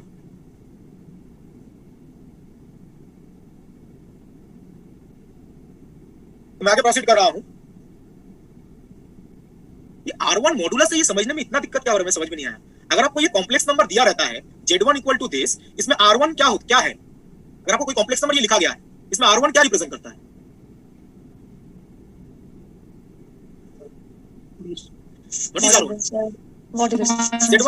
Z1 का मॉडुलस ही तो है ये। तो मैंने यहाँ पे R1 के बदले मॉड Z1 ही तो लिखा है। तो इसमें ट्रिकी चीज क्या है मुझे समझ में नहीं आया। जैसे ये Z2 है, इसका मॉडुलस है R2, तो R2 के बदले मॉड Z2 लिखा। Sir fourth property mode Z1 minus Z2 इसका दोबारा बता दीजिए। इसमें cos थीटा 1 माइनस थीटा 2 कैसे रहेगा? यहाँ पे cos थीटा 1 माइनस थीटा 2 है, अब इसको ऐसे लिखो। यहाँ पे एक माइनस साइन है ना एक्स्ट्रा। अगर आपको कोई पूछे यहाँ से minus cos theta 1 minus theta 2, ये ग्रेटर देन नहीं हो जाएगा दोनों तरफ अगर माइनस 1 मल्टीप्लाई करते हैं तो? ओके सर, ठीक है, ऐसे फोर्थ आ जाएगा, रिप्लेस कर दीजिए। तो नेगेटिव साइन होगा तो लेस देन के बदले ग्रेटर देन आ जाएगा, और इसको यहाँ पे रिप्लेस कीजिए। माइनस कॉस के बदले यहाँ पे माइनस कॉस, इसके बदले रिप्लेस करना ही है और ग्रेटर देन आ जाएगा। तो मैं आगे प्रोसीड कर रहा हूं, इसके रिगार्डिंग क्वेश्चन डिस्कस करते हैं जो हमने मॉड्यूलस के बारे में डिस्कस किया। Please try this question. Z1 Z2 कोई भी दो कॉम्प्लेक्स नंबर्स है, ठीक है, two arbitrary complex numbers. The relation given है modulus of Z1 plus Z2 is equal to modulus of Z1 minus Z2। ये रिलेशन गिवन है। Z1 Z2 दो कॉम्प्लेक्स नंबर्स हैं, इनके बीच में फेज डिफरेंस पूछा गया है। जो Z1 Z2 है इनके बीच में फेज डिफरेंस, फेज डिफरेंस मतलब हमें क्या कैलकुलेट करना है? Theta 1 minus theta 2। बेसिकली हमें ये कैलकुलेट करना है। बिल्कुल सही। Phase difference that is theta 1 minus theta 2 क्या होगा? 90। Yes sir 90। जो हमने अभी रिलेशन डिराइव किया था ना उन्हीं को यूज कीजिए। Z1 Z2 का जो मॉड्यूलस है under root R1 square plus R2 square plus 2 R1 R2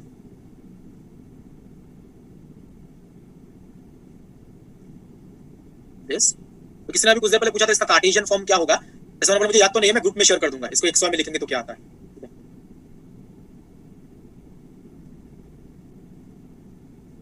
और mod Z1 minus Z2 under root R1 square plus R2 square minus 2 R1 R2 cos theta 1 minus theta 2। और ये theta 1 minus theta 2 जो है यही हमें calculate करने को बोला गया है ना। दोनों तरफ अगर आप स्क्वायर कर लीजिए, स्क्वायर करने के बाद कुछ टर्म्स कैंसिल कर जाएंगे। ये R1 स्क्वायर R2 स्क्वायर तो कैंसिल कर जाएगा। जस्ट दोनों तरफ स्क्वायर कर दीजिए। स्क्वायर करने के बाद देखिए आएगा 4 R1 R2 cos theta 1 minus theta 2 equal to 0। Left hand side में ये दो टर्म्स और राइट हैंड साइड में ये दो टर्म्स कैंसिल। जस्ट दोनों तरफ स्क्वायर कीजिए, कैंसिल कर जाएगा, ये आएगा। अब यहाँ पर ये जो R1 R2 है ये तो जीरो नहीं हो सकता ना, बिकॉज़ R1 R2 मॉडुलस है। This quantity is not equal to 0। तो ये कोसाइन वाला टर्म ही 0 होगा और cos थीटा 0 होने का मतलब है थीटा होगा 90 डिग्री। तो theta 1 minus theta 2 is equal to 90। ये क्वेश्चन में कैलकुलेट करने को बोला गया है phase difference.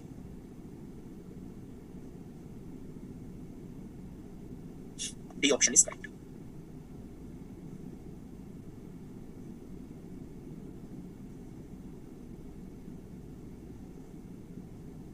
I think clear है ये एवरीवन। मैं आगे प्रोसीड करूंगा। सिंपल सा क्वेश्चन है, जस्ट आपको ये दो रिलेशन यूज करना है, उसके बाद सिंपल स्क्वायर करेंगे तो आपको थीटा 1 माइनस थीटा 2 का वैल्यू पता चल जाएगा। तो नेक्स्ट पार्ट जो हम डिस्कस करेंगे it is the argument of the complex numbers related कुछ properties.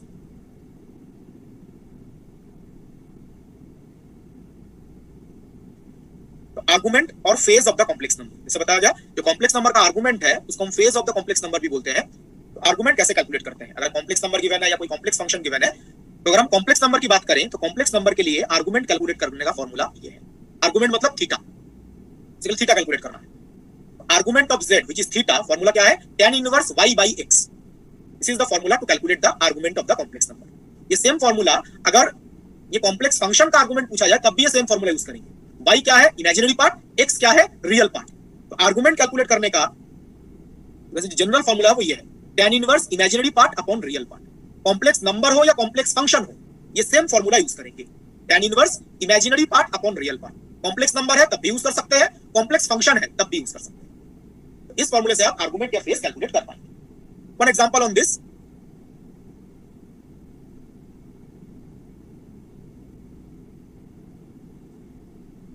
suppose you have a function f of z which is equal to 2z cube plus iota। ये हमारे पास एक function 2z cube plus iota।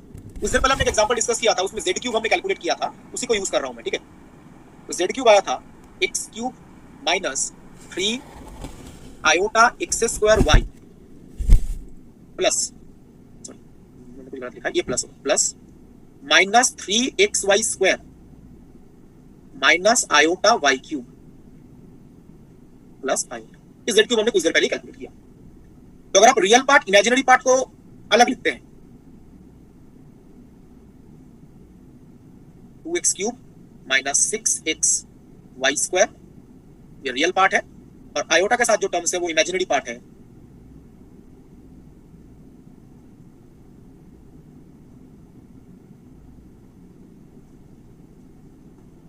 This is the real part of the complex function and this is the imaginary part of the complex function.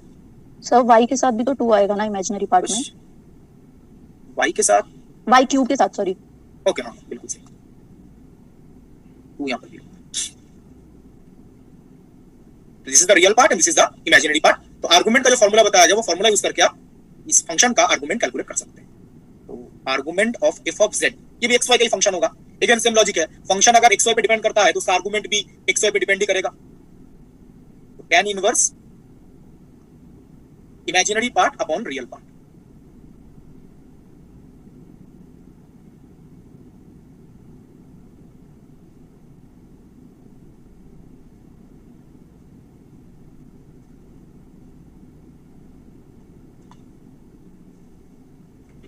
इस तरीके से हम complex function का argument calculate कर सकते हैं। सर हम लोग का कोई ग्रुप भी बना हुआ है? हाँ सर एक्चुअली मैं उसमें ऐड नहीं हूँ। मैंने लिंक तो शेयर किया था, चलिए मैं क्लास के एंड में मैं लिंक शेयर कर दूंगा। इस तरीके से हम कॉम्प्लेक्स नंबर का या कॉम्प्लेक्स फंक्शन का आर्गुमेंट कैलकुलेट कर सकते हैं। आई थिंक क्लियर है, मैं आगे प्रोसीड कर रहा हूं।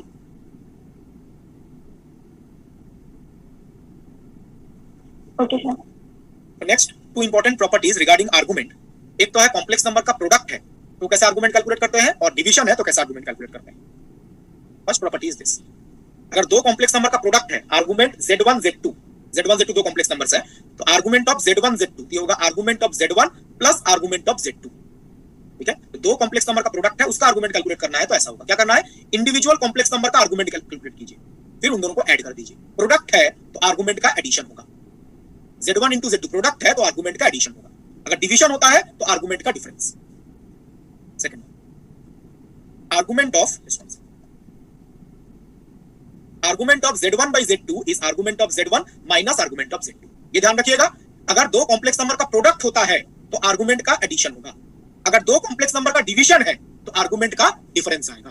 प्रोडक्ट है तो एडिशन, और डिवीजन है तो डिफरेंस आएगा। ठीक है, राइट, किसने कमेंट किया लॉग जैसा, बिल्कुल सही वैसा ही है।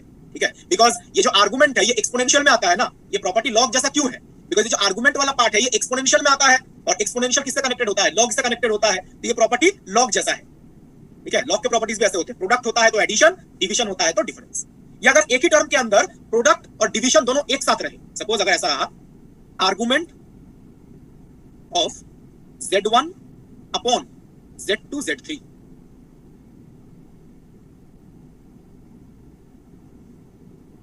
अगर ये रहता, इसमें क्या है, प्रोडक्ट भी है और डिवीजन दोनों है, इसको क्या लिख सकते थे, देखिए, argument of Z1 minus argument of Z2 minus argument of Z3। मतलब सिंपली आप ऐसे भी याद रख सकते हैं, देखिए जो कॉम्प्लेक्स नंबर न्यूमरेटर में है, जो कॉम्प्लेक्स नंबर जैसे Z1 यहां पे क्या है न्यूमरेटर में, जो कॉम्प्लेक्स नंबर न्यूमरेटर में है उसका आर्गुमेंट के साथ पॉजिटिव साइन है, और जो कॉम्प्लेक्स नंबर डिनोमिनेटर में जैसे Z2 और Z3 डिनोमिनेटर में है उसके आर्गुमेंट के साथ नेगेटिव साइन है। तो कॉम्प्लेक्स नंबर अगर न्यूमरेटर में है तो आर्गुमेंट के साथ पॉजिटिव साइन, कॉम्प्लेक्स नंबर अगर डिनोमिनेटर में है Z2 Z3 तो नेगेटिव साइन।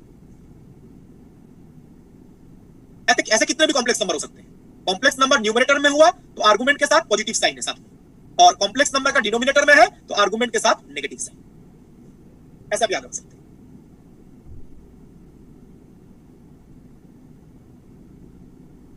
ठीक है, इसलिए यहाँ पे एक चीज ध्यान रखिएगा, यहाँ पे ना जो यहाँ पे ये डिफरेंस, ये ऐसा नहीं है कि लार्जर माइनस स्मॉलर है, ये जस्ट माइनस साइन है, बिकॉज मैंने मे बी कंफ्यूजन हो सकता है, पहले मैंने एक जगह डिफरेंस साइन यूज किया था, जैसे यहाँ पे डिफरेंस बोला था लार्जर माइनस स्मॉलर, यहाँ पे लार्जर माइनस स्मॉलर करने का कोई जरूरत नहीं है, आर्गुमेंट नेगेटिव हो सकता है। उस देर पहले मैं मेंशन किया था, आर्गुमेंट का मतलब बेसिकली थीटा है, आर्गुमेंट का मतलब थीटा है, थीटा नेगेटिव भी हो सकता है पॉजिटिव भी हो सकता है, तो यहाँ पे जो हम आर्गुमेंट कैलकुलेट करते हैं ये नेगेटिव भी आ सकता है पॉजिटिव भी आ सकता है, तो यहाँ पर लार्जर माइनस स्मॉलर लेने का कोई मतलब नहीं है, डिफरेंस पॉजिटिव भी आ सकता है नेगेटिव भी आ सकता है। पहले क्या बोला गया था, पॉजिटिव डिफरेंस लेना है, जो मैंने मॉड्यूलस वाले में बताया, तो पीछे जा रहा हूं, देखिए यहाँ पे मैंने क्या बोला था, पॉजिटिव डिफरेंस लेना है, पॉजिटिव डिफरेंस का मतलब larger minus smaller. Positive difference क्यों लिया जाता है, बिकॉज मॉडुलस ऑलवेज पॉजिटिव होता है, इसलिए पॉजिटिव डिफरेंस लिया जाता है। पॉजिटिव डिफरेंस का मतलब लार्जर माइनस स्मॉलर, लेकिन आर्गुमेंट जो है वो पॉजिटिव भी हो सकता है नेगेटिव भी हो सकता है, आर्गुमेंट के ऊपर ऐसा कोई रिस्ट्रिक्शन नहीं है, आर्गुमेंट मतलब थीटा, एंगल तो नेगेटिव भी हो सकता है पॉजिटिव भी हो सकता है, इसलिए argument of Z1 minus argument of Z2, यही सीक्वेंस होगा, जो न्यूमरेटर में है उसके साथ प्लस साइन, जो डिनोमिनेटर में है उसके साथ माइनस साइन। मैं आगे प्रोसीड कर रहा हूं, अभी जो हमने आर्गुमेंट डिस्कस किया, एक कॉम्प्लेक्स नंबर के आर्गुमेंट के साथ साथ एक प्रिंसिपल आर्गुमेंट भी डिफाइन करते हैं, जैसे कॉम्प्लेक्स नंबर का आर्गुमेंट डिफाइन करते हैं वैसे प्रिंसिपल आर्गुमेंट भी डिफाइन किया जाता है। ठीक है, देखिए जो चीज लिखा गया है फिर मैं एक्सप्लेन कर रहा हूं उसका जरूरत क्या पड़ा। देखिए, if theta lies in the interval -5 to +5 then it is known as principal argument of the complex number. जो थीटा है जो हम आर्गुमेंट कैलकुलेट करते हैं वो जब -5 to +5 इस रेंज में है, -5 to +5 इस रेंज में है तो उसको हम क्या बोलते हैं, principal argument of the complex number. और प्रिंसिपल आर्गुमेंट में देखिए कैपिटल साइन यूज किया गया है, अभी तक हम जो आर्गुमेंट यूज कर रहे थे उसमें स्मॉल a है, प्रिंसिपल आर्गुमेंट में कैपिटल A यूज किया जाता है। ये कैपिटल A यूज किया जाता है ये समझाने के लिए ये प्रिंसिपल आर्गुमेंट को रिप्रेजेंट करता है। तो अभी तक हमने जो डिस्कस किया वो नॉर्मल आर्गुमेंट है, अभी तक जो हमने डिस्कस किया वो नॉर्मल आर्गुमेंट है, स्मॉल a जो यूज किया है। कैपिटल A यूज करने का मतलब है प्रिंसिपल आर्गुमेंट है, और प्रिंसिपल आर्गुमेंट किस रेंज में होता है? -π to +π। यहां पर जो रेंज चूज किया गया है -π to +π, जो प्रिंसिपल आर्गुमेंट है वो इस रेंज में होता है। इसका जरूरत क्यों पड़ा बता रहे हैं अभी, just wait for few minutes. इसमें डिफरेंस मतलब कुछ अलग से प्रिंसिपल आर्गुमेंट डिफाइन करने का जरूरत पड़ा। एक चीज यहाँ पे देखिए, यहाँ पे जो इंटरवल है ना, एक तरफ फर्स्ट ब्रैकेट है, एक तरफ थर्ड ब्रैकेट है। मतलब ये फर्स्ट ब्रैकेट का मतलब क्या है? ओपन इंटरवल, और थर्ड ब्रैकेट का मतलब क्या है? Closed interval. ट्यूशन पढ़ाने छोड़ दूं मैं, तो पीछे तो आएगी इनके है मां। प्लीज म्यूट रखिए खुद को। आलू आलू का आलू आलू का दे, दिव्या म्यूट कर लो अपने आप को। ये closed interval,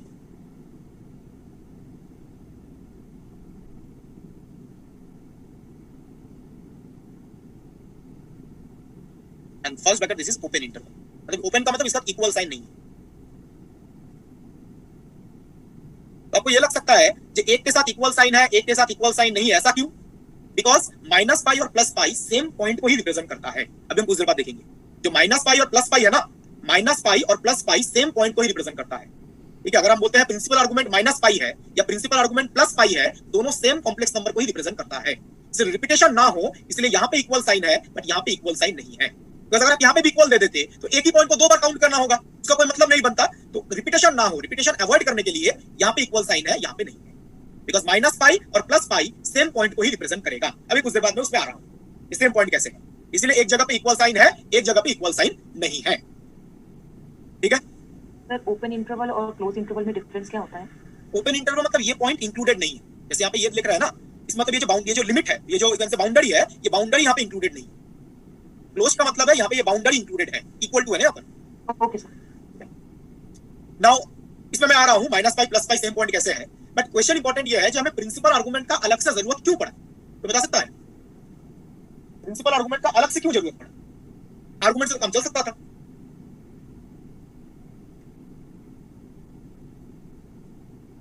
anyone? Sir theta की वैल्यू 2n पे रिपीट करेगी ना? थीटा का वैल्यू रिपीट नहीं करता, रिपीट थीटा नहीं करता। cos theta sin theta repeat करता है, थीटा क्यों रिपीट करेगा? थीटा का वैल्यू तो डिफरेंट है। हां सर भाई। The thing is this, जो आर्गुमेंट ऑफ z, इसको सिंपल हम थीटा बोलते हैं। अगर आप नॉर्मल आर्गुमेंट की बात करें ना, तो ये एक मल्टी वैल्यूड फंक्शन है। इन दोनों में बेसिक जो डिफरेंस है, जो नॉर्मल आर्गुमेंट की हम बात कर रहे हैं वो है मल्टी वैल्यूड फंक्शन।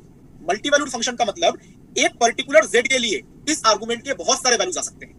Whereas जो हम प्रिंसिपल आर्गुमेंट की बात कर रहे हैं वो एक सिंगल वैल्यूड फंक्शन है। मेन डिफरेंस तो यही दोनों के बीच में। तो नॉर्मल हम आर्गुमेंट की बात करते हैं वो एक मल्टी वैल्यूड फंक्शन है। मल्टी वैल्यूड फंक्शन का मतलब एक z के कॉरिस्पॉन्डिंग, मतलब एक कॉम्प्लेक्स नंबर के कॉरिस्पॉन्डिंग आर्गुमेंट के एक से ज्यादा वैल्यूज पॉसिबल है। कैसे, मैं अभी बता रहा हूं, तो ये दिमाग में क्वेश्चन आएगा कैसे। तो एक मल्टी वैल्यूड फंक्शन बोलने का मतलब है एक z के कॉरिस्पॉन्डिंग इस आर्गुमेंट के बहुत सारे पॉसिबल वैल्यूज हैं, और सिंगल वैल्यूड का मतलब है z के एक वैल्यू के कॉरिस्पॉन्डिंग इस प्रिंसिपल आर्गुमेंट का एक ही वैल्यू होगा। तो दिक्कत यह हो रहा था, जी जो नॉर्मल आर्गुमेंट है ना, नॉर्मल आर्गुमेंट में एक z के कॉरिस्पॉन्डिंग इस आर्गुमेंट के बहुत सारे वैल्यूज हो जा रहे थे, मल्टी वैल्यू। तो जब थ्योरी डिराइव किया जाता है या कैलकुलेशंस किए जाते हैं तो उसमें ना अननेसेसरीली कॉम्प्लिकेशन क्रिएट होता है। एक z के लिए जब अलग अलग वैल्यूज आ रहे हैं ना, उसमें कैलकुलेशन में अननेसेसरी कॉम्प्लिकेशन मतलब आ जाते हैं। तो वो कॉम्प्लिकेशन ना आए इसके लिए प्रिंसिपल आर्गुमेंट को इंट्रोड्यूस किया गया। मतलब ये जो मल्टी वैल्यूड फंक्शन था उसको सिंगल वैल्यूड की तरह ट्रीट किया गया और प्रिंसिपल आर्गुमेंट डिफाइन किया गया। बिकॉज़ अगर मल्टी वैल्यूड हो रहा था तो मैथमेटिक्स अननेसेसरी कॉम्प्लिकेटेड हो जा रहा था, तो उस पार्ट को अवॉइड करना था। इसीलिए आर्गुमेंट तो था ही पहले से प्रेजेंट, एक प्रिंसिपल आर्गुमेंट भी इंक्लूड कर लिया गया। और प्रिंसिपल आर्गुमेंट सिंगल वैल्यूड है जिसका रेंज -π से +π के बीच में होता है। अब क्वेश्चन है इसको मल्टी वैल्यूड क्यों बोल रहे हैं? एक z के लिए थीटा के बहुत सारे वैल्यूज होंगे, क्यों बोल रहे हैं ऐसा, वो डिस्कस करते हैं। मैं आगे प्रोसीड कर रहा हूं।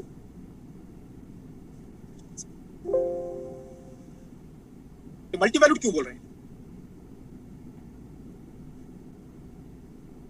सपोज हमारे पास एक कॉम्प्लेक्स नंबर है 1 + आयोटा, 1 + आयोटा। तो बता सकता है इसके कॉरिस्पॉन्डिंग जो पॉइंट है उसका कोऑर्डिनेट क्या होगा? सर 1 1 x का वैल्यू 1 है, y का वैल्यू 1 है। और अगर आपने मॉडुलस कैलकुलेट किया तो कितना आएगा?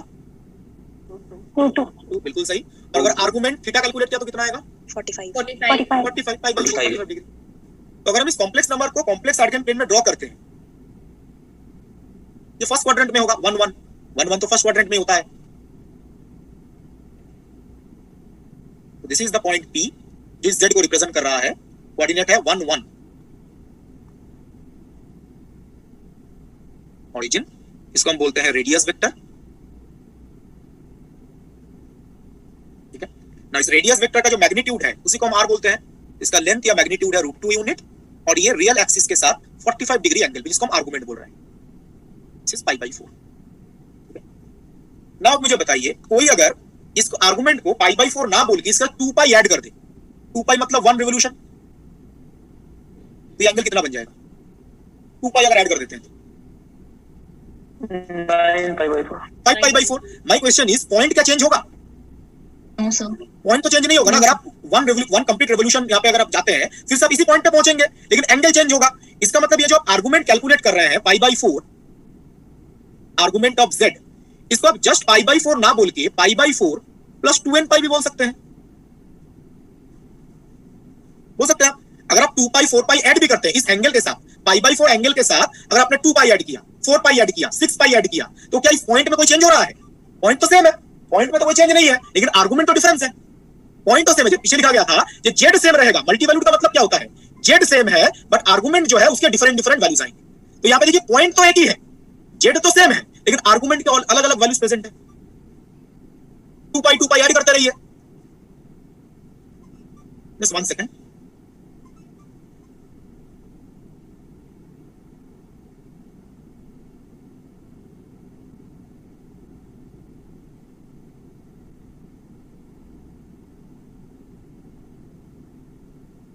तो यहां पे हमने क्या देखा? कॉरिस्पॉन्डिंग टू सिंगल z, मतलब पॉइंट एक ही है, पॉइंट चेंज नहीं हो रहा है, ऐसा नहीं अलग अलग पॉइंट है। तो corresponding to single value of z, single value of z मतलब एक सिंगल पॉइंट, जिसको हमने 1 + आयोटा लिया था। तो corresponding to a single value of z there are multiple values of argument of z।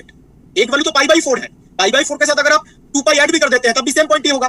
तो multiple values of argument of z, इससे आप समझ सकते हैं कि आर्गुमेंट ऑफ z को मल्टी वैल्यूड फंक्शन क्यों बोला गया था।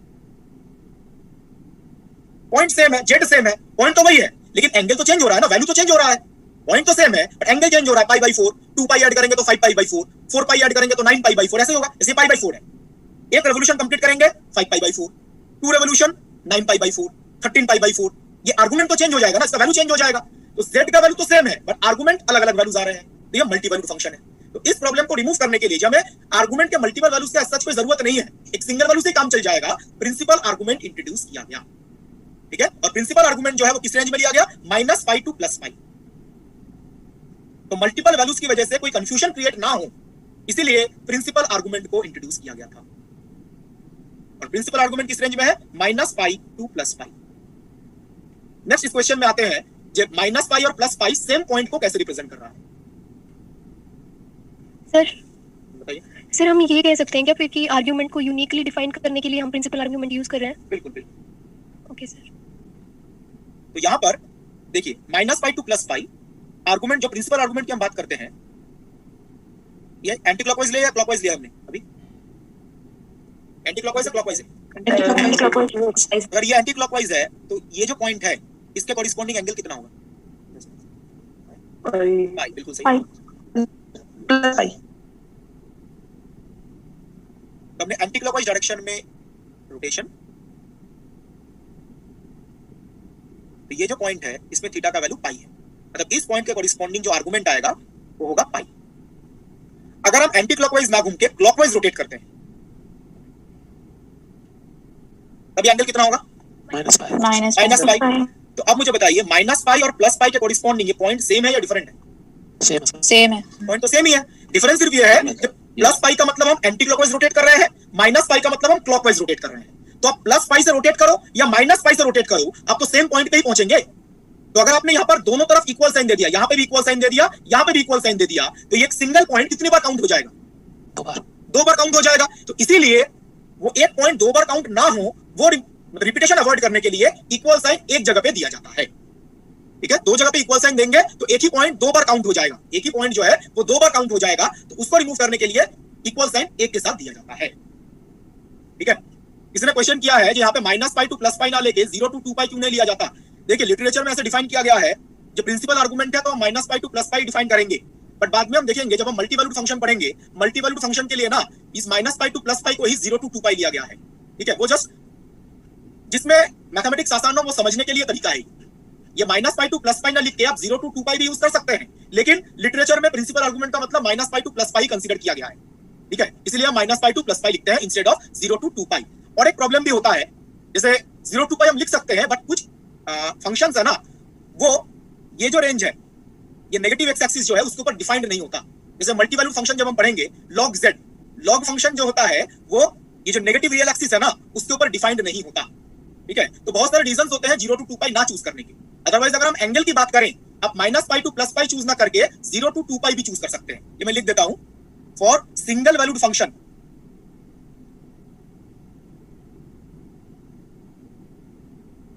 सिंगल वैल्यूड फंक्शन के लिए, single valued function F Z, अगर आप इसको 0 से लेकर 2 पाई तक यूज करें,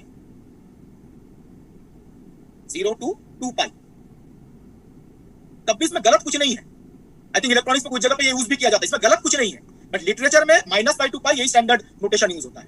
सिंगल वैल्यूड फंक्शन के लिए अगर आप 0 to 2 पाई भी यूज करते हैं कोई फर्क नहीं पड़ता, ठीक है। बट सिंस स्टैंडर्ड लिटरेचर में minus pi two plus pi defined है, तो अगर आपको प्रिंसिपल आर्गुमेंट पूछा गया तो आप minus pi two plus pi में ही आंसर बताइए, ठीक है। अदरवाइज ये भी गलत नहीं है। 0 to 2 पाई लेंगे तो यही तो पॉइंट्स आएंगे। अब देखिए minus pi two plus pi, तो 0 to पाई और 0 to माइनस पाई, ये पूरा कवर हो गया। अगर आप 0 to 2 पाई लेंगे तब भी तो ये सारे पॉइंट्स ही कवर होंगे, ऐसा कोई डिफरेंस नहीं है इन दोनों में, बट लिटरेचर में ये यूज किया जाता है। और कोई क्वेश्चन इसमें? एनीवन?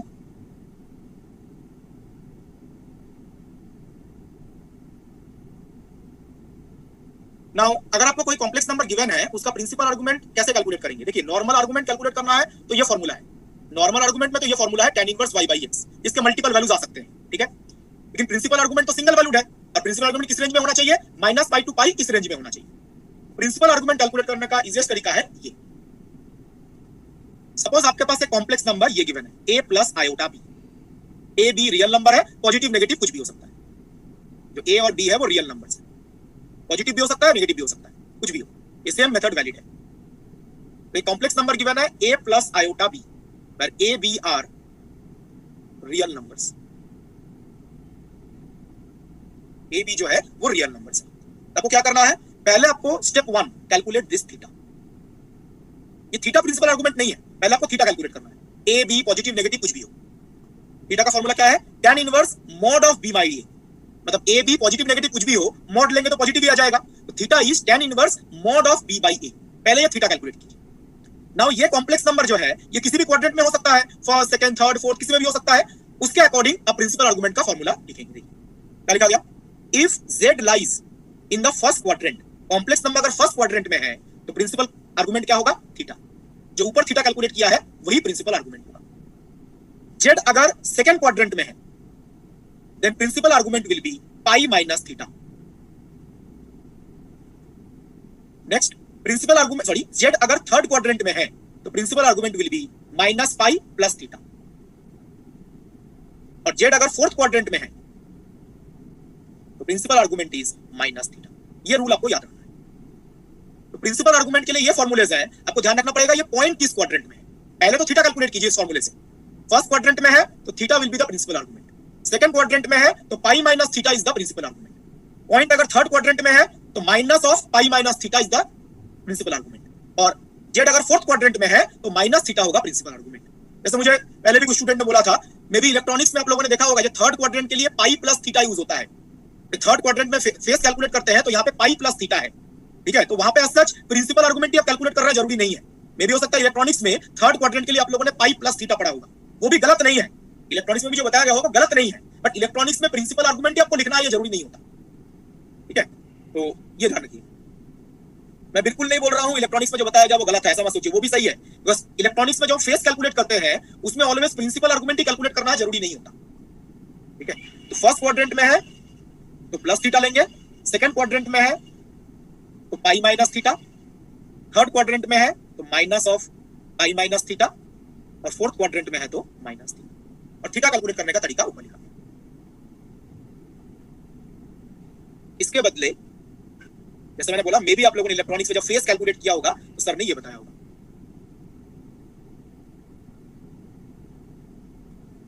वो फेस तो रिप्रेजेंट करता है लेकिन वो प्रिंसिपल आर्गुमेंट को रिप्रेजेंट नहीं करता। बस प्रिंसिपल आर्गुमेंट ऑलवेज हम -π to +π इस रेंज में लेते हैं। बाकी क्लियर है? मैं आगे प्रोसीड कर रहा हूं, एक एग्जांपल डिस्कस कर लेते हैं क्विकली।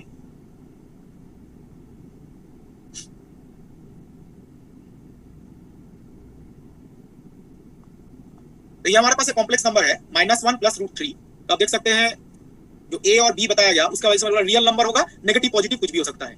तो a जो है इज -1, b जो है वह है √3। तो पहला स्टेप था थीटा कैलकुलेट करना। एंड ये कौन से क्वाड्रेंट में है? Second quadrant. x नेगेटिव है, y पॉजिटिव है। x नेगेटिव, y पॉजिटिव, तो सेकंड क्वाड्रेंट। ये तो आई थिंक जेड देख के आइडिया लगा सकते हैं। x कोऑर्डिनेट नेगेटिव है, y coordinate positive, second quadrant. तो पहले थीटा कैलकुलेट कीजिए। थीटा है tan inverse mod b/a। Mod sine लेना है तो यहाँ पे a तो नेगेटिव है बट मॉड लेंगे तो पॉजिटिव ही आ जाएगा। तो बेसिकली होगा tan इनवर्स √3। tan इनवर्स √3 कितना होता है? π/3। नाउ सिंस यहाँ पर ये पॉइंट सेकंड क्वाड्रेंट में है तो सेकंड क्वाड्रेंट के लिए आर्गुमेंट का फॉर्मूला बताया गया π - कैलकुलेट कर लीजिए, यह आ जाएगा 2π/3। This is the principal argument.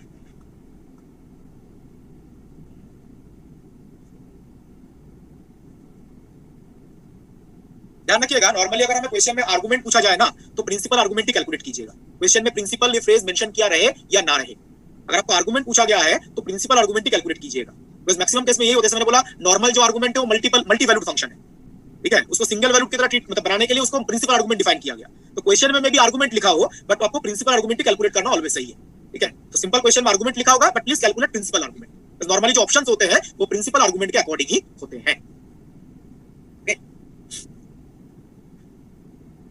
इसके लिए क्या होगा बता दीजिए, then will end up the class. ये पॉइंट किस क्वाड्रेंट में है? Third quadrant. ए भी नेगेटिव है, बी भी नेगेटिव है। Third quadrant. Very simple calculation है। थीटा कितना आ रहा है? 5/4। बिल्कुल सही। थीटा आएगा 45 डिग्री और π/4। और सिंस पॉइंट यहाँ पर थर्ड क्वाड्रेंट में है तो principal argument minus of π - 3 -3π/4। This is the principal. अब यहाँ पे एक चीज नोटिस कीजिए, अगर आप इसको कॉम्प्लेक्स आर्गुमेंट में ड्रॉ करते हैं, जैसे मैंने बोला अगर प्रिंसिपल आर्गुमेंट पूछा गया है तो यही आंसर होगा -3π/4। अगर प्रिंसिपल आर्गुमेंट पूछा गया है तो यही आंसर होगा -3π/4। अब ये जो पॉइंट है ये पॉइंट थर्ड क्वाड्रेंट में है, यहाँ पे होगा this is z -1 third quadrant में है, ठीक है। इसी का प्रिंसिपल आर्गुमेंट कैलकुलेट किया। अब देखिए -3π/4 होने का मतलब हम क्लॉकवाइज रोटेट ओरिएंटेशन है या एंटी क्लॉकवाइज? क्लॉकवाइज। देखिए तो यहाँ पे नेगेटिव एंगल होने का मतलब है यहाँ पे क्लॉकवाइज ओरिएंटेशन। तो प्रिंसिपल आर्गुमेंट है तो यही आंसर होगा -3π/4।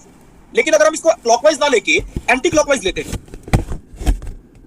तो कितना एंगल होगा? ये 5π/4 प्लस 5π/4। ये भी इलेक्ट्रॉनिक्स में आप कहीं ये यूज करते हैं 5π/4। तो दोनों में गलत कुछ नहीं है। अगर आपको बोला जाए कि इस कॉम्प्लेक्स नंबर का फेज क्या है, कॉम्प्लेक्स नंबर का फेज आप 5π/4 भी बोल सकते हैं, -3π/4 भी बोल सकते हैं। दोनों में कोई में गलती नहीं है। ये भी करेक्ट आंसर है, ये भी करेक्ट आंसर है। दोनों ही फेज को रिप्रेजेंट कर रहा है।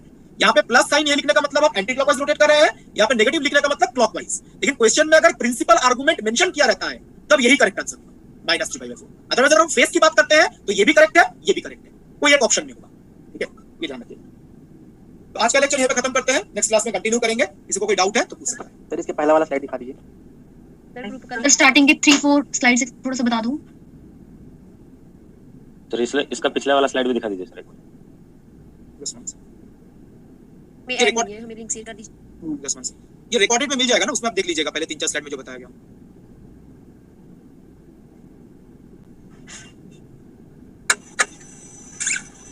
सर ये मैंने लिंक शेयर कर दिया चैट बॉक्स में, आप बताइए। सर ये बताना सर, स्लाइड करना एक बार सेकंड लास्ट वाली। मैं तो सारे स्लाइड्स में एक बार शो करता हूं जस्ट वन सेकंड। सर पूछना तो उसमें कुछ। बस 1 मिनट वेट कीजिए।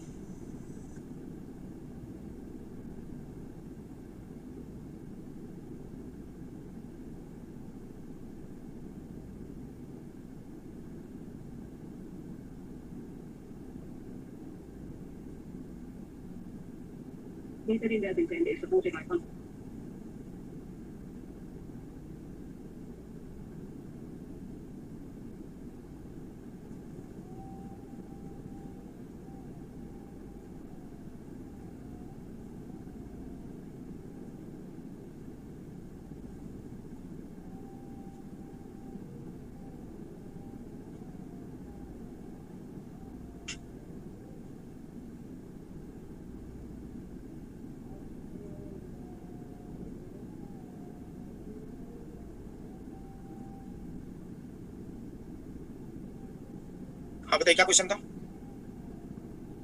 सर वो कॉम्प्लेक्स आर्गुमेंट वाला जो आपने जो प्रॉपर्टीज था उसमें आपने कुछ ये बताया था ना, दो ही स्टेटमेंट, सर वो रिपीट कर दीजिए प्लीज। कौन सी किसकी बात कर रहे हैं? कौन सा? सर 4-5 स्लाइड पर पीछे जाइए ना, थोड़ा समझ नहीं आएगा मुझे। हाँ सर, यहाँ जस्ट इसकी आगे वाले साइड में। सर यहाँ पर आपने एक पॉइंट बताया था ना, मेरा दरअसल डिस्कनेक्ट हो गया था इंपॉर्टेंट प्रॉपर्टीज के पॉइंट में। कौन सा ये? हाँ यस सर, इसी में कुछ पॉइंट बताया था, मिस हुआ था वो। रिकॉर्डेड लेक्चर में मिल जाएगा सर। कौन सा पॉइंट के बाद मैंने जो यहाँ पे इंपॉर्टेंट चीज बताया था, जैसे ये कॉम्प्लेक्स नंबर का प्रोडक्ट है ना, जो कॉम्प्लेक्स नंबर न्यूमरेटर में होता है उसके आर्गुमेंट के साथ पॉजिटिव साइन होगा और जो डिनोमिनेटर में होता है उसके साथ नेगेटिव साइन होगा। एक पॉइंट बताया था इसमें जो मैंने यहाँ पे लिखा नहीं है, जो न्यूमरेटर में है उसके साथ प्लस साइन, जो डिनोमिनेटर में उसके साथ माइनस साइन। हाँ सर, वो मॉड जेड से शायद आपने रिलेट किया था, वही था क्या ना? मॉड जेड नहीं, उसमें मैंने बोला था ये जो आर्गुमेंट है, आर्गुमेंट यहाँ पे नेगेटिव भी हो सकता है, ठीक है। और ये ये प्रॉपर्टी लॉग जैसा है, ये दोनों प्रॉपर्टीज लॉग भी जैसा होता है। जैसे लॉग ए भी आप क्या लिखते हो, लॉग ए प्लस लॉग बी, तो ये प्रॉपर्टी भी वैसा ही है। और आर्गुमेंट आपका नेगेटिव भी होता है तो यहाँ पे माइनस साइन लिया जाता है, यहाँ पे पॉजिटिव डिफरेंस लेने का कोई जरूरत नहीं। ओके सर, इसमें पॉजिटिव डिफरेंस नहीं लिया था बिकॉज़ ये नेगेटिव भी हो सकता है, अलाउड है। आर्गुमेंट में भी पॉजिटिव में भी नेगेटिव। Okay sir. हाँ बताइए सर नेक्स्ट स्लाइड करना।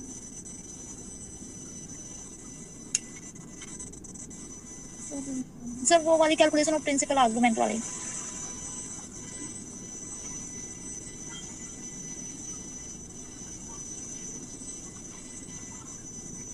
हाँ जी सर, इसमें ये बताना जो हमने ये फर्स्ट और सेकंड क्वाड्रेंट में थीटा लिया है, आर्गुमेंट लिया है, वो एंटी क्लॉकवाइज मेजर किया, जो थर्ड और फोर्थ में है वो क्लॉकवाइज। बिल्कुल बिल्कुल। जैसे जो ये डायग्राम था ना, देखिए ये फर्स्ट और सेकंड में ये क्या है, एंटी क्लॉकवाइज है ना। हाँ जी। और थर्ड और फोर्थ में ये क्लॉकवाइज है, वही चीज वहां पर भी। यस सर, ठीक है।